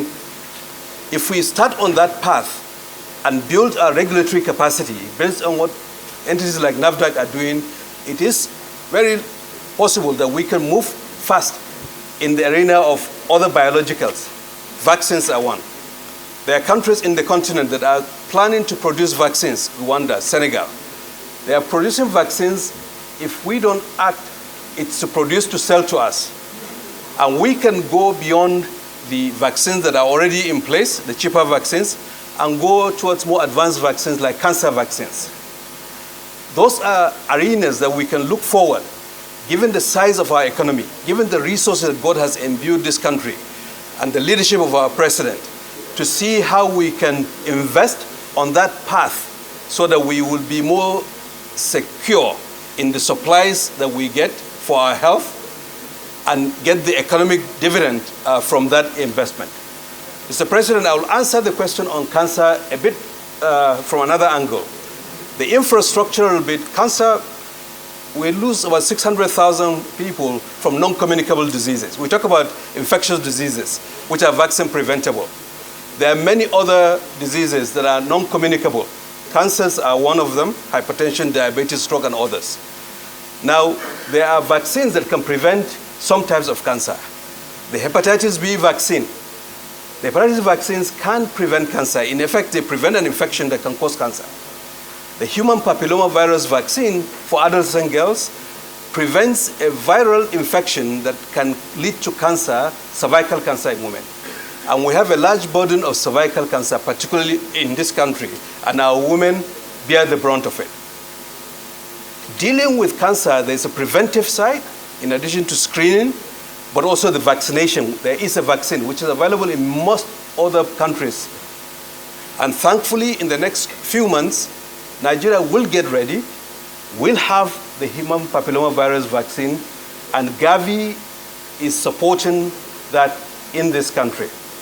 it's my hope that the consensus, including with the legislature, would educate our population to understand the value of preventing a disease before it happens, a disease that is lethal, like cervical cancer, and that once it's available, it's subsidized, that in fact it can be, just like several other vaccines.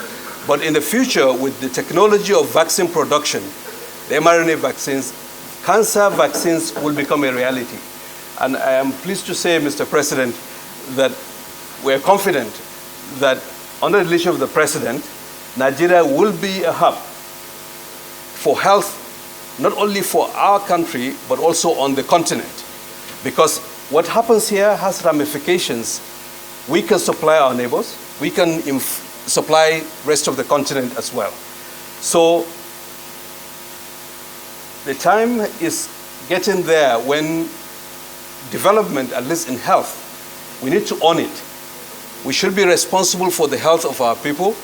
We should invest in that direction, and we should not outsource it, because the more we outsource it to donors from outside with grant financing, they can then influence our priorities. But the more we invest with our domestic resources, then we can control the priorities that fit with our people. And if we stick to the idea that government is about service and the people are the reason why government exists, then prioritizing the health of the population is going to be one of the most important things that we should all be doing. Because as it is, we have one of the lowest life expectancies. We are 2.4% of the world's population, almost a quarter of global maternal mortality, a fifth of child mortality, and the largest number of unimmunized children in the world. This is not a statistic that is hidden. It's out there, and we have what it takes to use what we have and spend it better and make sure that, in fact, we address this most basic thing to prevent diseases that can be prevented and to produce health. And there will be benefit because the trust of the population will be enhanced if the minimum they are able to get something that could help them. The human capital of this country can be preserved because health is not only a byproduct of development, it can be a consequence of development. If you have a healthy population, they will be more productive. And if you are more productive, you can invest more in health. And there's an economic imperative. Of course, there's the political dividend that Mr. President has also alluded to. So I would, Mr. President, stop here and happy to answer any additional question there may be.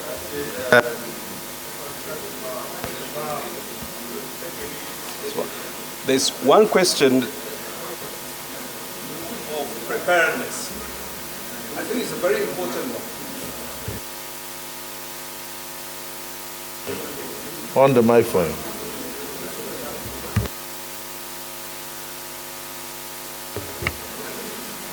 The question is on preparedness against outbreaks.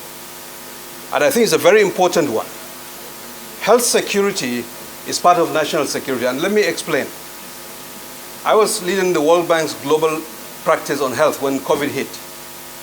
We saw a small virus came from Wuhan, affected just a tiny fraction of the world's population, an infectious disease, but it grounded the world's economy. Every country was affected, even those who were not infected. So from a health issue, you have an economic catastrophe that many countries are still struggling to recover. We had seen that with Ebola. So there's a direct linkage between health security and economic security and national security. But how do we prepare? And in the era of risks, climate, flooding, displacements, conflicts, migration, how do we prepare? We are not as prepared. And there's a lesson that we should learn from the last couple of years, that when the chips are down, the world will take care of itself, and we have to take care of ourselves. So preparedness includes strengthening our public health institutions, the Centers for Disease Control, other entities in the federal government, our laboratory infrastructure, our frontline health workers to be trained and ready, the trust between us and our people. Because when there's a crisis and you say, put a mask, if they don't believe you, they won't put a mask. You say, take this medicine, they won't believe you. So building that foundation of trust is also important, and that's what we do as part of preparedness. In addition to the more technical aspects of organizing ourselves to know that are we ready when something starts? Do we have simulations, exercises that we can do to test where are the gaps? What have we learned? Strategic national stockpiles. When I was at the World Bank and pandemic hit, we put $6 billion on the table for countries. Your Excellency, many African countries reached out and said, how can we get test kits? How can we get ventilators? To my shock, the market stopped functioning. Cost of masks escalated. Ventilators were not available. Some big countries restricted access to their ventilators, and the market dysfunctioned. Even though we put money, but the money, we will buy ventilators for a country, and they will say it will be delivered in 6 months, and people were dying. Oxygen was not available. So there are strategic national stockpiles. Countries have them. How good is our strategic national stockpile? How do we construct it? When a disaster happens, it's not when it happens, like Dr. Tedros of the WHO says, you don't build a roof when it's raining. You build that roof before it starts to rain. So most countries have those strategic stockpiles. How do we build that as part of our effort to deal with outbreaks? Because pandemics don't occur in isolation. They start from a small outbreak, they expand to an epidemic, and if not controlled, they go to a pandemic. God forbid, if there's an influenza pandemic, fast-spreading infectious disease, the COVID, are we ready? Those are important, very sobering questions that I know countries are asking themselves. And we ought to ask ourselves, and it's not only the executive, but the legislature and also the subnational units. It's also the professional groups, civil society, to ensure that as a country, as a matter of our own security, our own human security, we are prepared. So, Mr. President, I will stop here. Thank you. Well, they're very distinguished colleagues. I'm sure you enjoyed the lecture. We actually invited him to answer questions, but he ended up lecturing. But Prof, I just want to put on record that I worked with you in my state when I was a governor, and we were able to stop the further spread of polio. And my state was among the first states that you declared polio-free in the country. Under my leadership as governor, and under your advice and tutelage, I believe it is the view of the Senate that President Bola Ahmed Tinubu should be commended for going outside the shores of the country to bring back our country's best, to join in the renewed hope for all Nigerians. Is that the view of the Senate? Yeah. That this nominee, who we believe strongly will add value to this country's governance, should take leave of this Senate by taking a bow down? Those in support say aye. Aye. Those against say nay. The ayes have it. Prof, thank you for coming.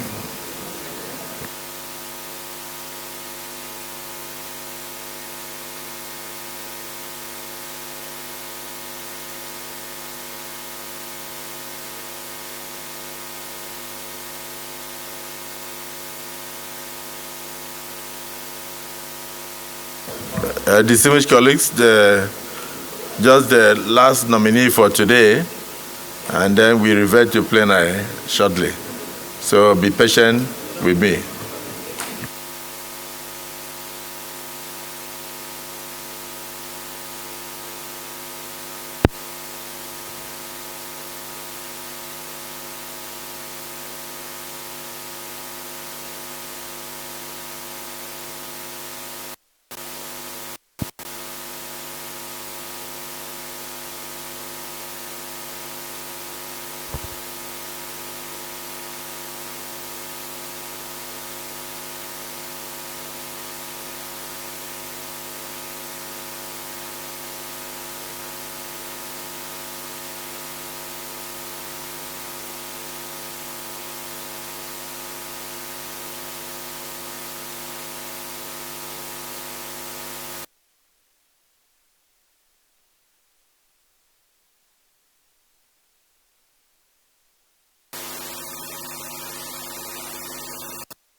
Distinguished colleagues, the nominee before us is Dr. Doris Uzoka-Anite from Imo State. Doctor, you're welcome to the hallowed chambers of the Nigerian Senate, and congratulations on your nomination by Mr. President. We have your resume, but if you have any other thing you want to add to the resume, or you want to do a summarized version of your resume for Nigerians to know you, who are not opportune to have this resume in front of them, you can use the next few minutes to do so. The floor is yours.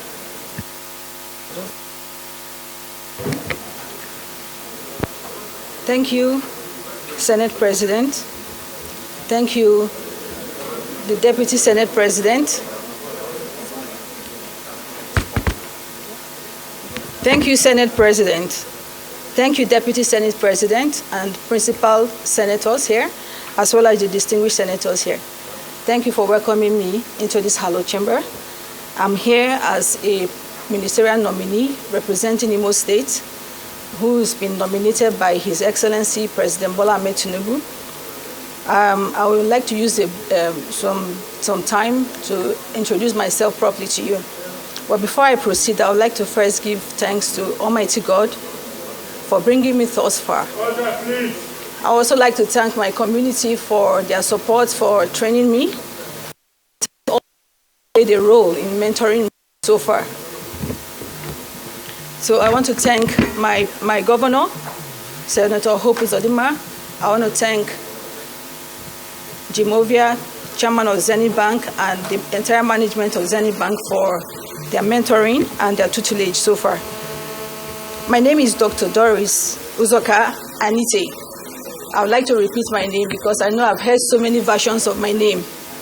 It's Doris, we spelled with one R, Nkiruka, Uzoka, with a hyphen, Anite.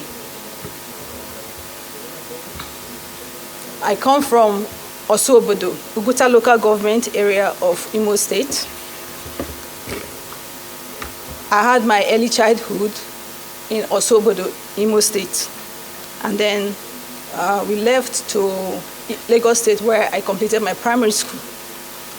I also had my secondary education in Lagos State, and finally where I obtained my Bachelor of Medicine and Bachelor of Surgery. I'm a medical doctor. Shortly afterwards, after graduation, I served as a houseman in a co-hospital, Lagos State. Then I also did my youth service in Lagos State under redeployment from Ebonyi State. I served in Barowa Primary Health Center in Lagos State, Surulere local government. Afterwards, I did a short medical service at Providence Hospital before pivoting my career into banking. I started and ended my banking career in Zenith Bank.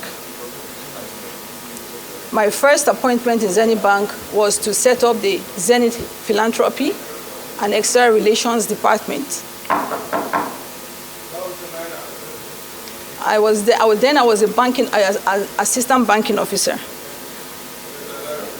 The responsibilities I held then as an assistant banking officer who was setting up the Zenith Philanthropy Department was to establish, my mic is on, but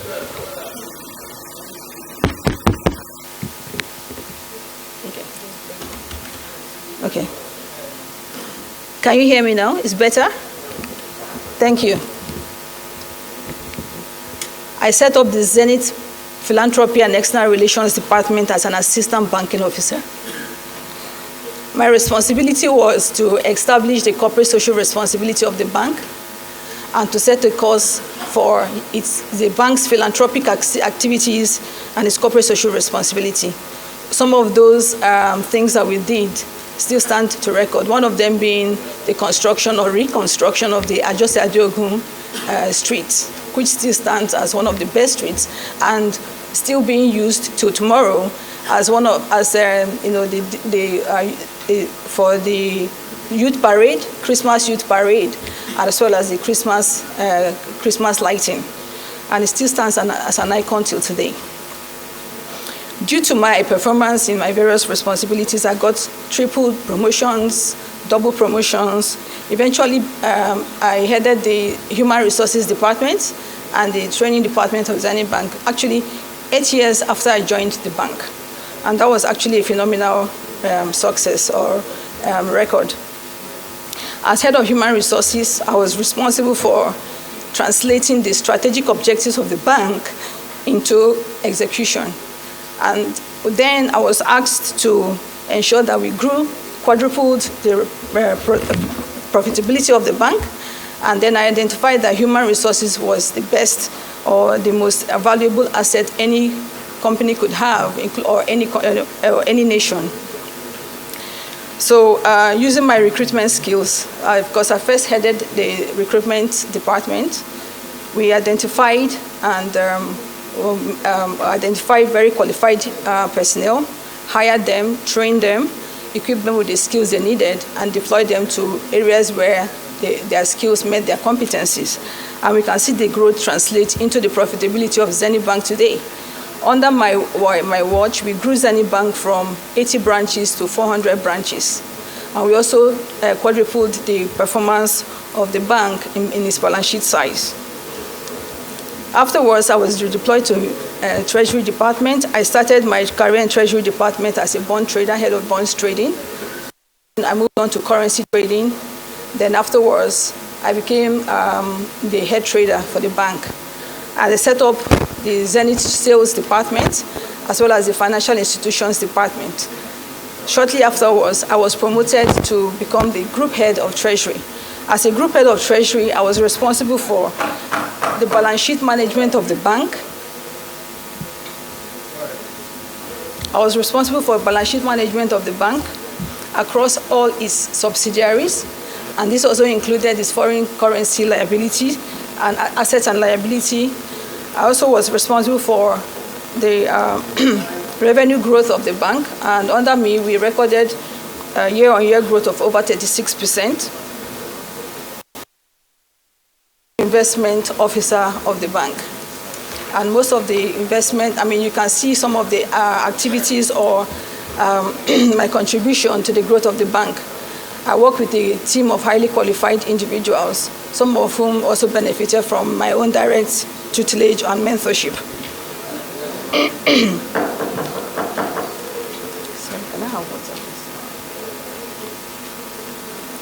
While working as a general manager and the group head of Treasury of Zenith Bank, I was identified and spotted by my current governor, who actually reached out to the bank to request states to work as his commissioner for finance.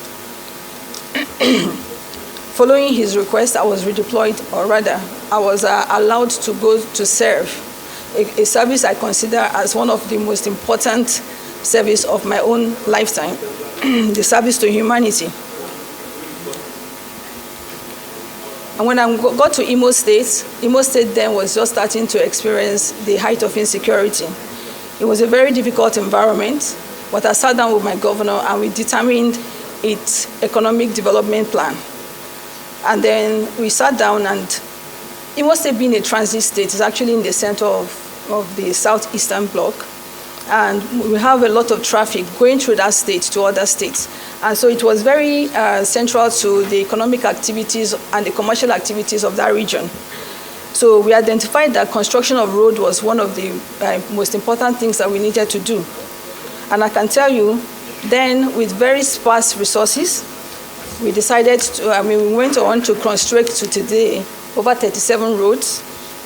And then apart from that, as a coordinating commissioner for the state as well, I undertook a lot of responsibilities, including strategic financial management, where I prioritized economic development, certain activities that was going to turn around the economy of the state. Infrastructural growth and development. I focused on industry and trade, A lot of those things are my accomplishments are in my CV. I'm already getting signals to round up. At this point, I would like to just talk about briefly what I do currently. Though I still am the Commissioner of Finance for Imo State, I've worked in several committees in this present government, starting with the Policy Advisory Council, where we developed and formulated the roadmap for the current administration, to the Presidential Strategy Team, where we came up with strategies to mitigate or to cushion the effect of the first subsidy removal, to the Presidential Food Security Council, where I currently work as the Secretary, developing the food security strategies for the country, as well as the Presidential Economic Team, where we're working currently to solve the FX crisis in the country. That's in summary what I have done. Thank you, distinguished senators. Thank you. Let me now yield the floor to Senator Uzoka-Anite.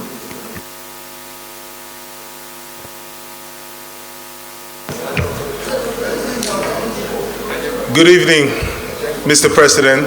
Good evening, distinguished colleagues. My name is Senator Uzoka-Anite, Senator representing Cross River South. Dr. Doris is a person that is known to me. She served as Commissioner of Finance for Imo State while I was her counterpart for Cross River State for several years. Beyond that, the Presidential Campaign Council for our party and on the Policy Advisory Council after our president-elect was declared. She's someone who has a lot of resources, deeply intelligent, and extremely hardworking. I know her capacity, and I implore you that she is here to be screened, here to answer your questions, and I'd like to start by asking her a question myself. Dr. Doris, based on your CV, based on the work that I am privy to that you have been doing on the Policy Advisory Council, I see that if you are cleared here, you may be ending up, or your trajectory is towards trade and investment.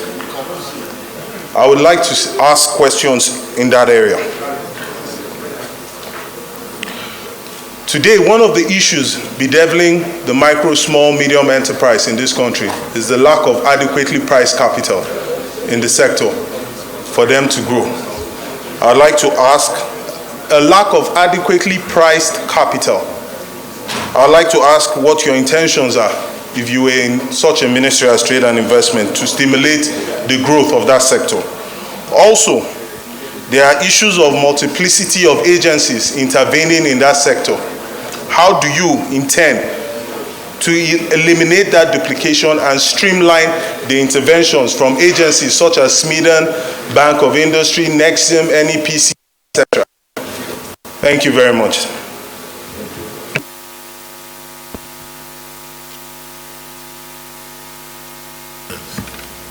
Senator Ndubueze.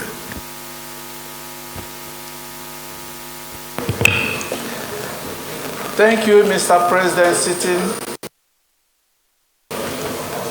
Fellow distinguished senators, my name is Engineer Ndubueze Patrick C., representing Imo North from Imo State.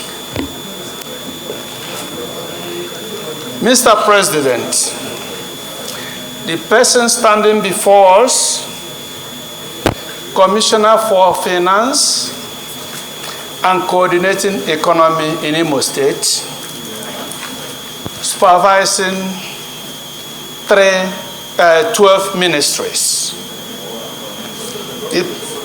The person standing before us, Commissioner for 12 ministries. coordinating commissioner is enough.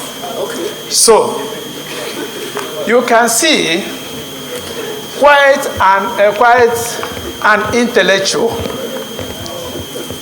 You can see a medical doctor who vied into banking industry. In a short while, she became a general manager and a group treasurer of such a big bank like Zenith Bank. So dedicated, that I know that we would like to ask her some questions because she is somebody who is always ready to discharge. But I don't think that we'll even belabor ourselves so much because she is use point of order, because she is somebody without any doubt we can believe that with her, whether we put her in the Ministry of Finance, she will do well. Whether you put her in the Ministry of Health, she will be wonderful. Whether you put her in the Ministry of Trade and Industry, she will be excellent. I think she's an exceptional nominee, and she will be exceptional minister. In fact, she will be an uncommon minister. So I would suggest that those who are itching to ask questions, just be brief so that she can just... Those who must ask questions, be brief. Let her bow and take a leave. I'm pleading to all of you, my brother. I'm pleading to all of you. You know, when you have the best, you don't need to belabor the best. She's excellent. I thank you all for listening. Allow my colleague from Imo State, Ostis Naso, to add his verse. And I have another brother there, Onyewuchi. But the truth is that we don't need to bother her with questions. She's wonderful.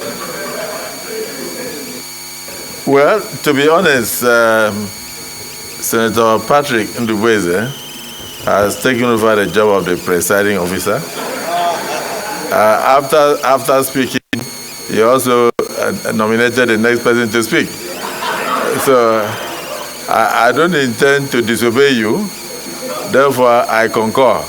The distinguished Senator Izunaso, you have been nominated to speak.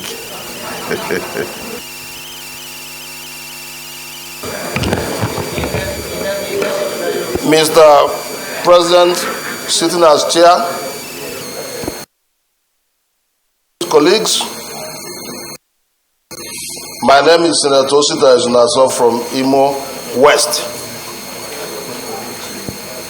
Mr. Chair, the nominee before us, Dr. Mrs. Doris Uzoka-Anite, is one of our best and brightest in the banking and finance sector, spanning over 2 decades. Mr. President, this multi-talented, cross-functional, managerial, with heavy managerial ability, has a lot of experience in both IT, treasury, human resource management, etc., etc. Mr. President, we can attest to the fact that since she came to Imo State as the Commissioner for Finance and Coordinating Economy, the Imo State IGR have moved from point A to point B, and the Imo lives are very happy with that. Mr. President, I do not think that we are going to overlabor her this afternoon with plenty of questions, because if you look at her resume, she's extremely capable.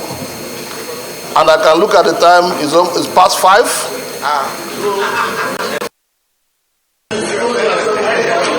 And yesterday we had a tradition of allowing the last woman that came yesterday to take a leave.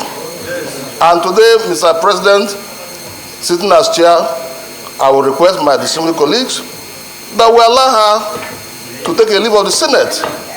Having worked very hard for this country, having worked very hard in the banking sector, I believe that any ministry she finds herself, she will do a thorough and a very good job. I rest my case, Mr. President.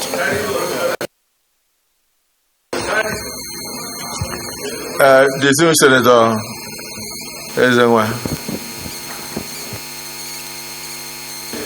Thank you, Mr. President, distinguished colleagues. My name is Ezenwa Onyewuchi, and I represent Imo East Senatorial District. Mr. President, let me first of all congratulate the nominee before us, Dr. Doris Uzoka, and to say she is a nominee in whom we are well pleased. Mr. President, distinguished colleagues, the nominee before us is professional with rich pedigree and impressive resume. This is somebody that started her career as a medical practitioner and moved from there to the banking sector, where she excelled and got to the zenith of her career at the Zenith Bank. The lady before us, in pursuit of her passion, has also come to serve as commissioner for finance and coordinating economy in my home state of Imo State. Mr. President, distinguished colleagues, I do not have any doubt. I do not have any doubt, Mr. President, distinguished colleagues, that the nominee before us will be an asset to this administration. I have no doubt whatsoever, Mr. President, that this nominee will add value. I therefore want my colleagues, and I urge you to give her expeditious confirmation to take up her responsibility in the Federal Executive Council. I so submit, Mr. President. The distinguished Senator Kinkibe.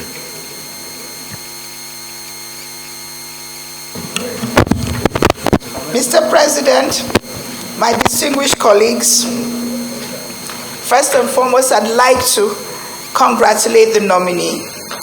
And to my colleagues, I want to say it is clear from her CV that we're looking at a very special woman, a woman who is well accomplished, a decision of excellence by His Excellency, the President of Nigeria, for picking people of her caliber who can make a difference to Nigeria.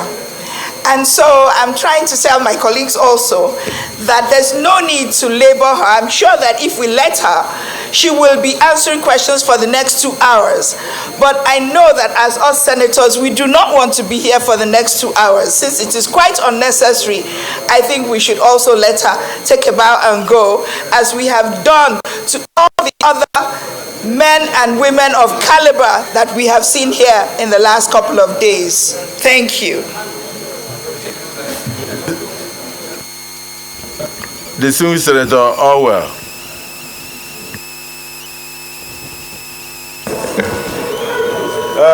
Thank you, Mr. President. I join others, just like Senator Kingibe just pointed out. The lady standing before us,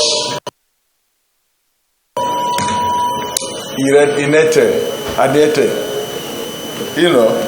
is from her CV, is an accomplished person, both in terms of intellectual acquisition and performance, practical, both in banks, medicine, and other functions that she has been asked to perform. So for me, I want to join others to say that we allow her, greet us, and go, so that we can look at other matters. She has done her matter by herself for her performance and her past achievements. Thank you, Mr. President.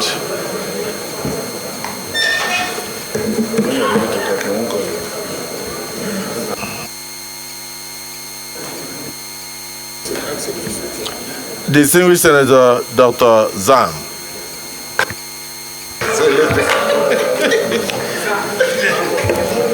Your Excellency, the Senate President, distinguished colleagues, I am Dr. Titus Zam.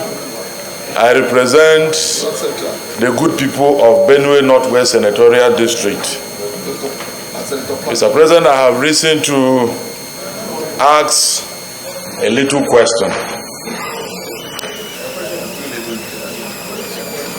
From the nominees' resume, she is trained as a medical doctor. And people who have chosen medicine from experience are people that have passion for medical care. How come that this nominee has abandoned the medical profession to the banking sector? Thank you.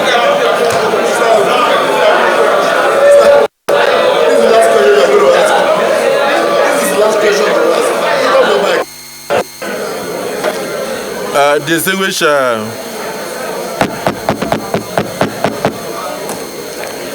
distinguished colleagues, that question is very relevant. That question is very relevant.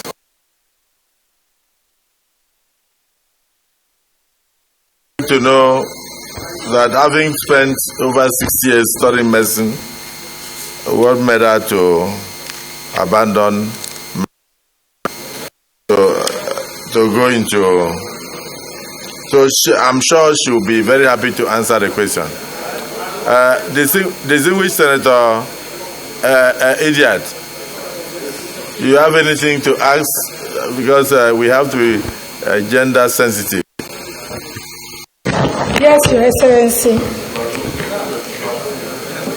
The Senate President, distinguished colleagues, my name is Idiat Oluroti Adebule.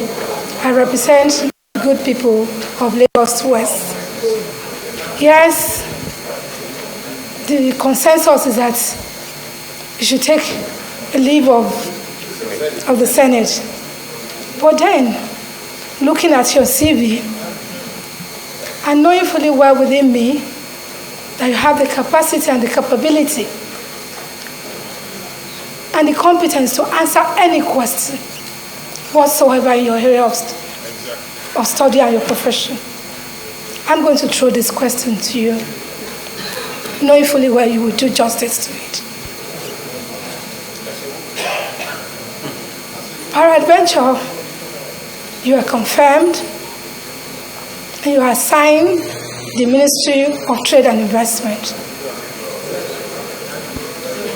I would like to know, and I'd like you to take note of the fact that on the ease of doing business scale in Nigeria between 2011 to 2019, Nigeria is 131 of the 100 countries that signed up today to the ranking. You, if you have the opportunity, what strategy are you going to adopt to improve, to make Nigeria to improve on the ease of doing business ranking in the world? In Africa, we're 20, and I believe you can do better. Ghana is first in the ranking in the scale, but I think and I believe you can do better if we have somebody that is dedicated and ready to improve on what we have presently. Thank you.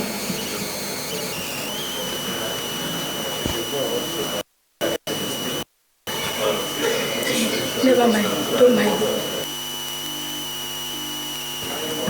Thank you, distinguished Senator. Just before we give an opportunity to the nominee to... Is there any question different from what I've been asked? Something, sir. I have something, sir. Can I? Is it granted? Okay.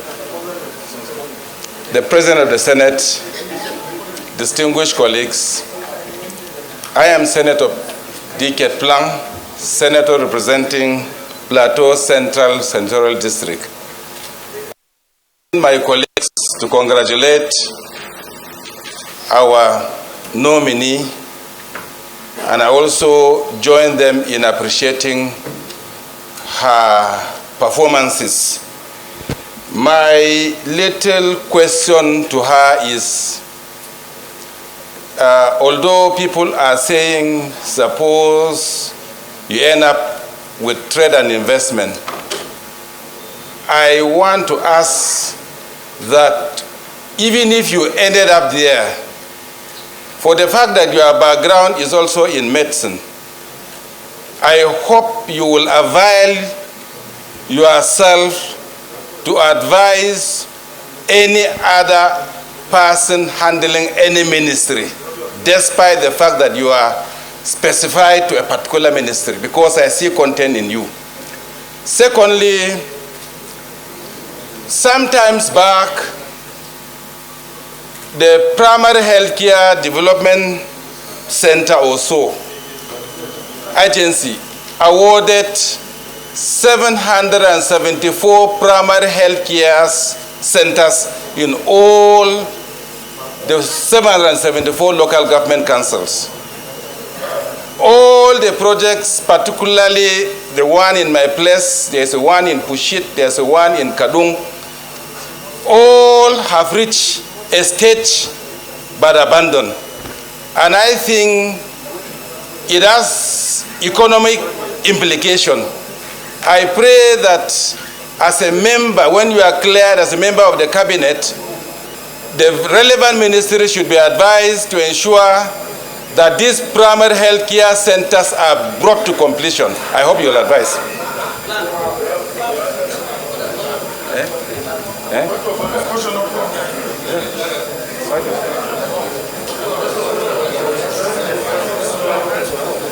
Catch, bro.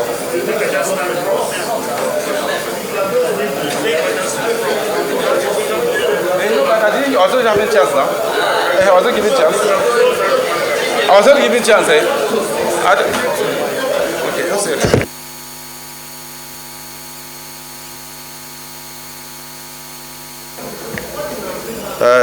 Senator Karimi, are you still interested in point of order?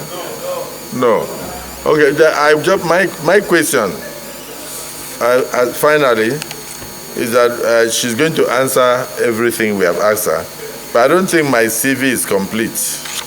My own paper, maybe because some pages are missing. I haven't seen anything about her family life.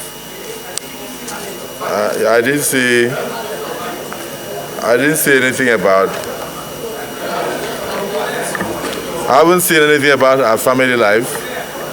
The name of her father, the mother, and the community. I've seen that she's from, but Oguta is maybe a local government. I'd like you to break it down so I know your family life and the name of your husband, how many children, and the rest of them, please. Yes. So go ahead.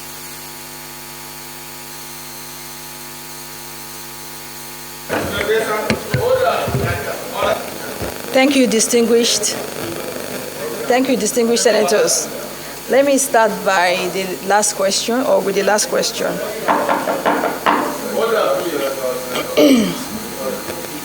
Okay, permit me to start with the question. We had agreed before we started, and we are keeping to it. Okay, so I was born to Mr. and Mrs. Uzoka. My grandfather's name is Ogene. Ogene means a title in Uguta. Ogene John Nnanna Uzoka. And my mom is Mrs. Victoria Uzoka and Osobodo in Uguta 2. Osobodo Uguta 2 in Uguta local government area.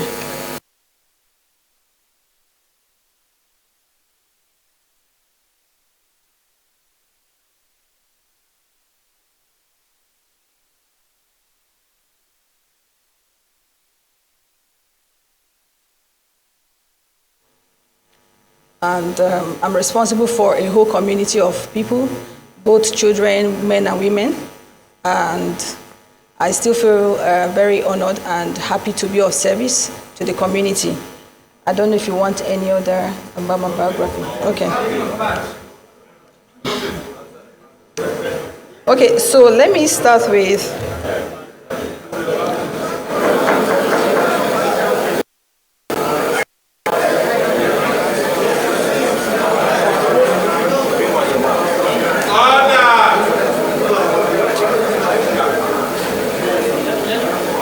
okay.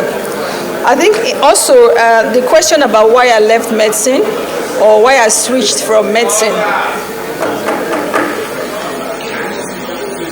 The question about why I switched from medicine is also related to my biography. Actually, for me, while I was a medical doctor, I did a lot of things. I did surgery, which requires a lot of precision and clarity about what you are doing, diagnosing diseases, profiling solutions, and also profiling, okay, the important ones. The distinguished senator abandoned. For example, in Imo State, we had to carry out the renovation of 305 primary health centers in the 305 wards. I was instrumental to that. I actually was the chairman that drove that renovation. And I agree with you, if I have the opportunity to contribute to the primary healthcare development agency, I would do that. Then the remaining two questions were around trade and investment. Thank you, distinguished colleagues, for suggesting a ministry. To date, I don't really know where I'm going, but permit me to say that if I have the opportunity to be in trade and investment, the first question refers to pricing of factors of production, and the second question was about making it easy for businesses to operate in the country. I agree that the country currently has this difficulty, or difficult business terrain. I saw that in banking. I saw that while I was a commissioner. A lot of these factors are actually within the responsibility of us here, the state government and the federal government. It's not just the responsibility of the Federal Ministry of Trade and Investment. I know that the Office of the Vice President is driving the ease of doing business, is driving the ease of doing business agenda, a program that's being sponsored by the World Bank. And this is to make trading or businesses, to facilitate easy business environment for businesses. There's a whole lot that can be done in easy businesses, and I think that will just dovetail into why the factors of production are very expensive. One, you look at land. If we improve the land reform of each state, because the businesses are within the states, the economy of this country is within the states, and that's the responsibility of the state governors. There should be a deliberate attempt to improve land reform, and most especially automate the process of owning land, owning property, landed properties, and using it for business. Currently, we know that if you buy land today and you're waiting for your CFO, it takes a long time. That has to be done. Secondly, the tax reform has to be done. I mean, a lot of governments should also, while the federal government is going on the tax reform, taxes or multiplicity of taxes, I think the state governments also need to replicate the same. Then you come to provision of infrastructure, which is largely a responsibility of both the federal and the state government. While the state government is responsible for a lot of the infrastructure, the states need to also be deliberate about providing the right infrastructure to support their MSMEs within those states. Then people, we have to have deliberate effort, make a deliberate effort to have skilled people, skilled manpower in the right jobs, including improving our quality of education from primary, secondary to tertiary education, technical education. Okay, I'll round up very soon. To financing. Financing is actually the last thing. When you get your business processes right, financing is the last thing. And I think that lots of intervention or financing intervention to improve or to lessen the cost of doing business for them. When all of these are done,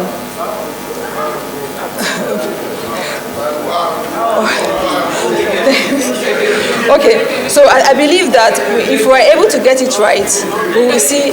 Okay, thank you, distinguished senators. Thank you. Distinguished colleagues, the nominee, you will agree with me, has vast experience in various areas.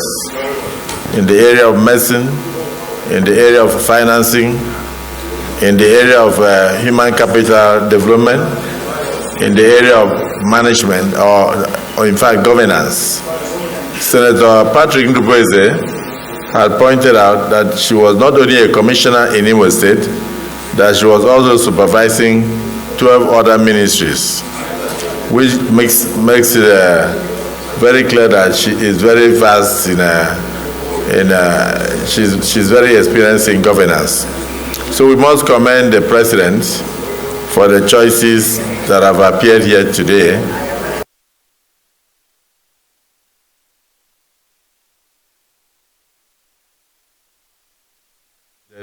They are also well experienced in various fields. I believe that those who suggested trade and investment for you, maybe are just thinking in their minds that they would like to see you there to promote trade and investment in Nigeria. But it is the work and the job of the President to allocate portfolios to his ministers. So don't go home thinking that you are going to trade and investment. Just believe that Mr. President will give you where he best thinks that you will contribute your quota most, for the benefit of Nigerians. Is it the view of the Senate that this nominee should now take leave of the Senate? Those who are in favor say aye. Aye. Those against say nay. The ayes have it. You may now take leave of the Senate.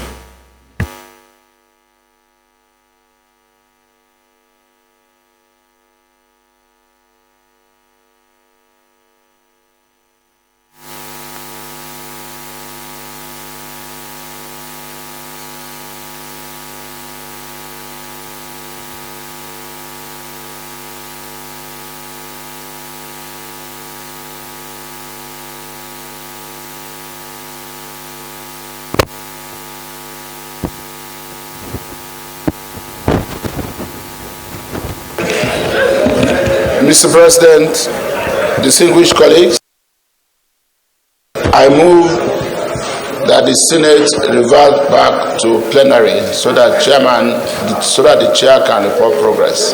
I so move. Thank you, Mr. President. I rise to second the motion by leader of the Senate that the Senate do reverse to plenary so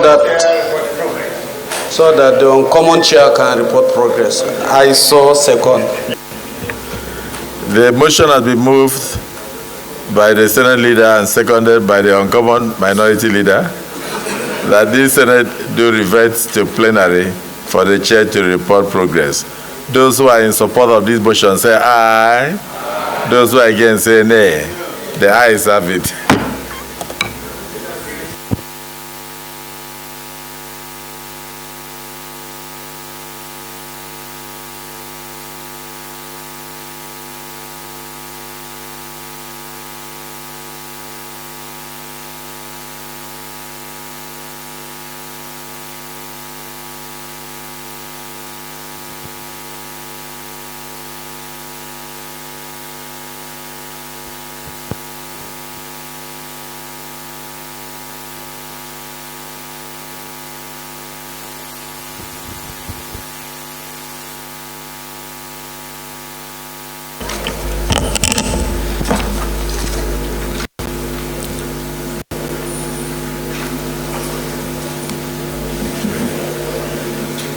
The Senate, in of the whole, resume consideration of the request of Mr. President and Commander-in-Chief for the confirmation of nominees for appointments as ministers of the federal government of Nigeria. The following nominees answered questions from distinguished senators on a number of topical issues.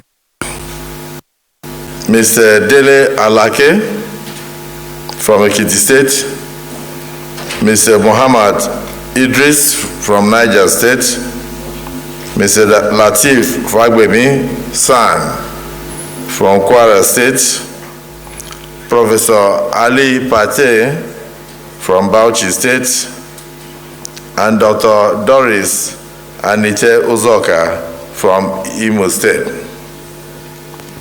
Thereafter, the Senate deferred approvals and confirmations to another legislative date. Is this a true reflection of what transpired in the Committee of the Whole?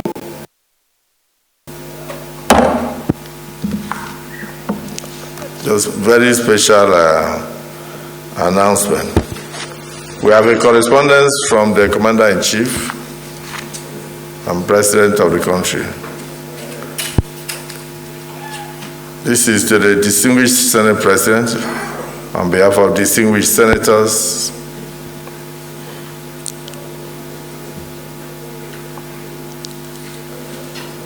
Request for confirmation of ministerial nominees. These are further what we're waiting for, the completion.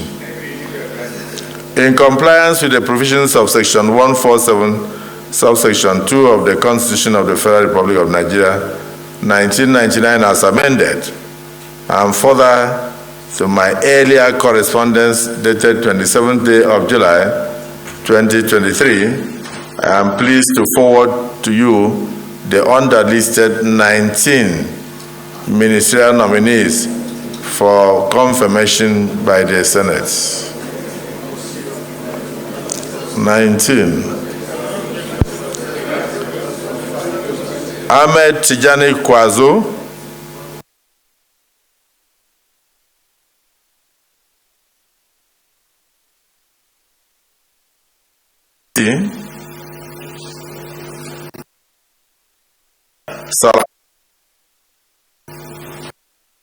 Salaji Alauza, Dr.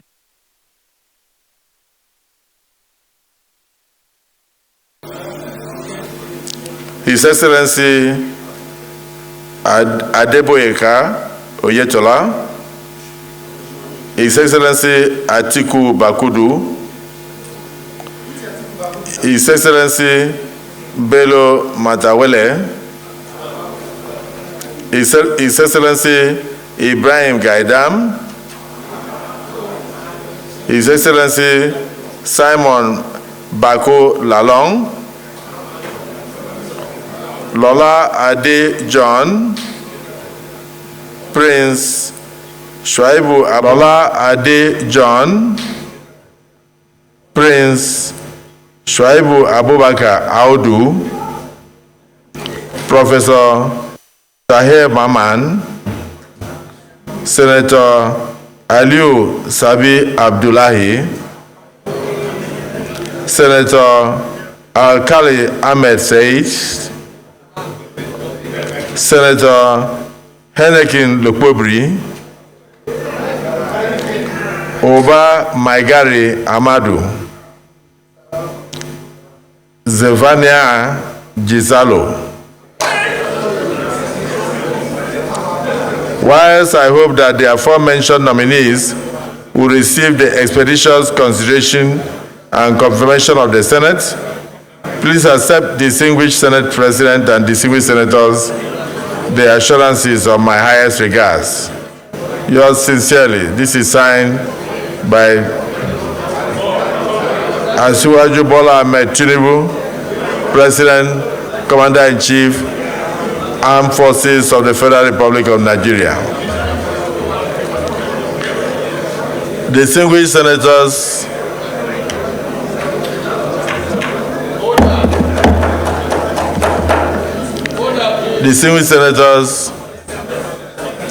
having exhausted the items on the other paper, and in view of the nominees that we have just received, to enable us give them time tomorrow for them to go through their code of conduct and other papers before appearing before us. This Senate is hereby adjourned to Friday, the 4th day of August 2023 at 11 a.m. prompt.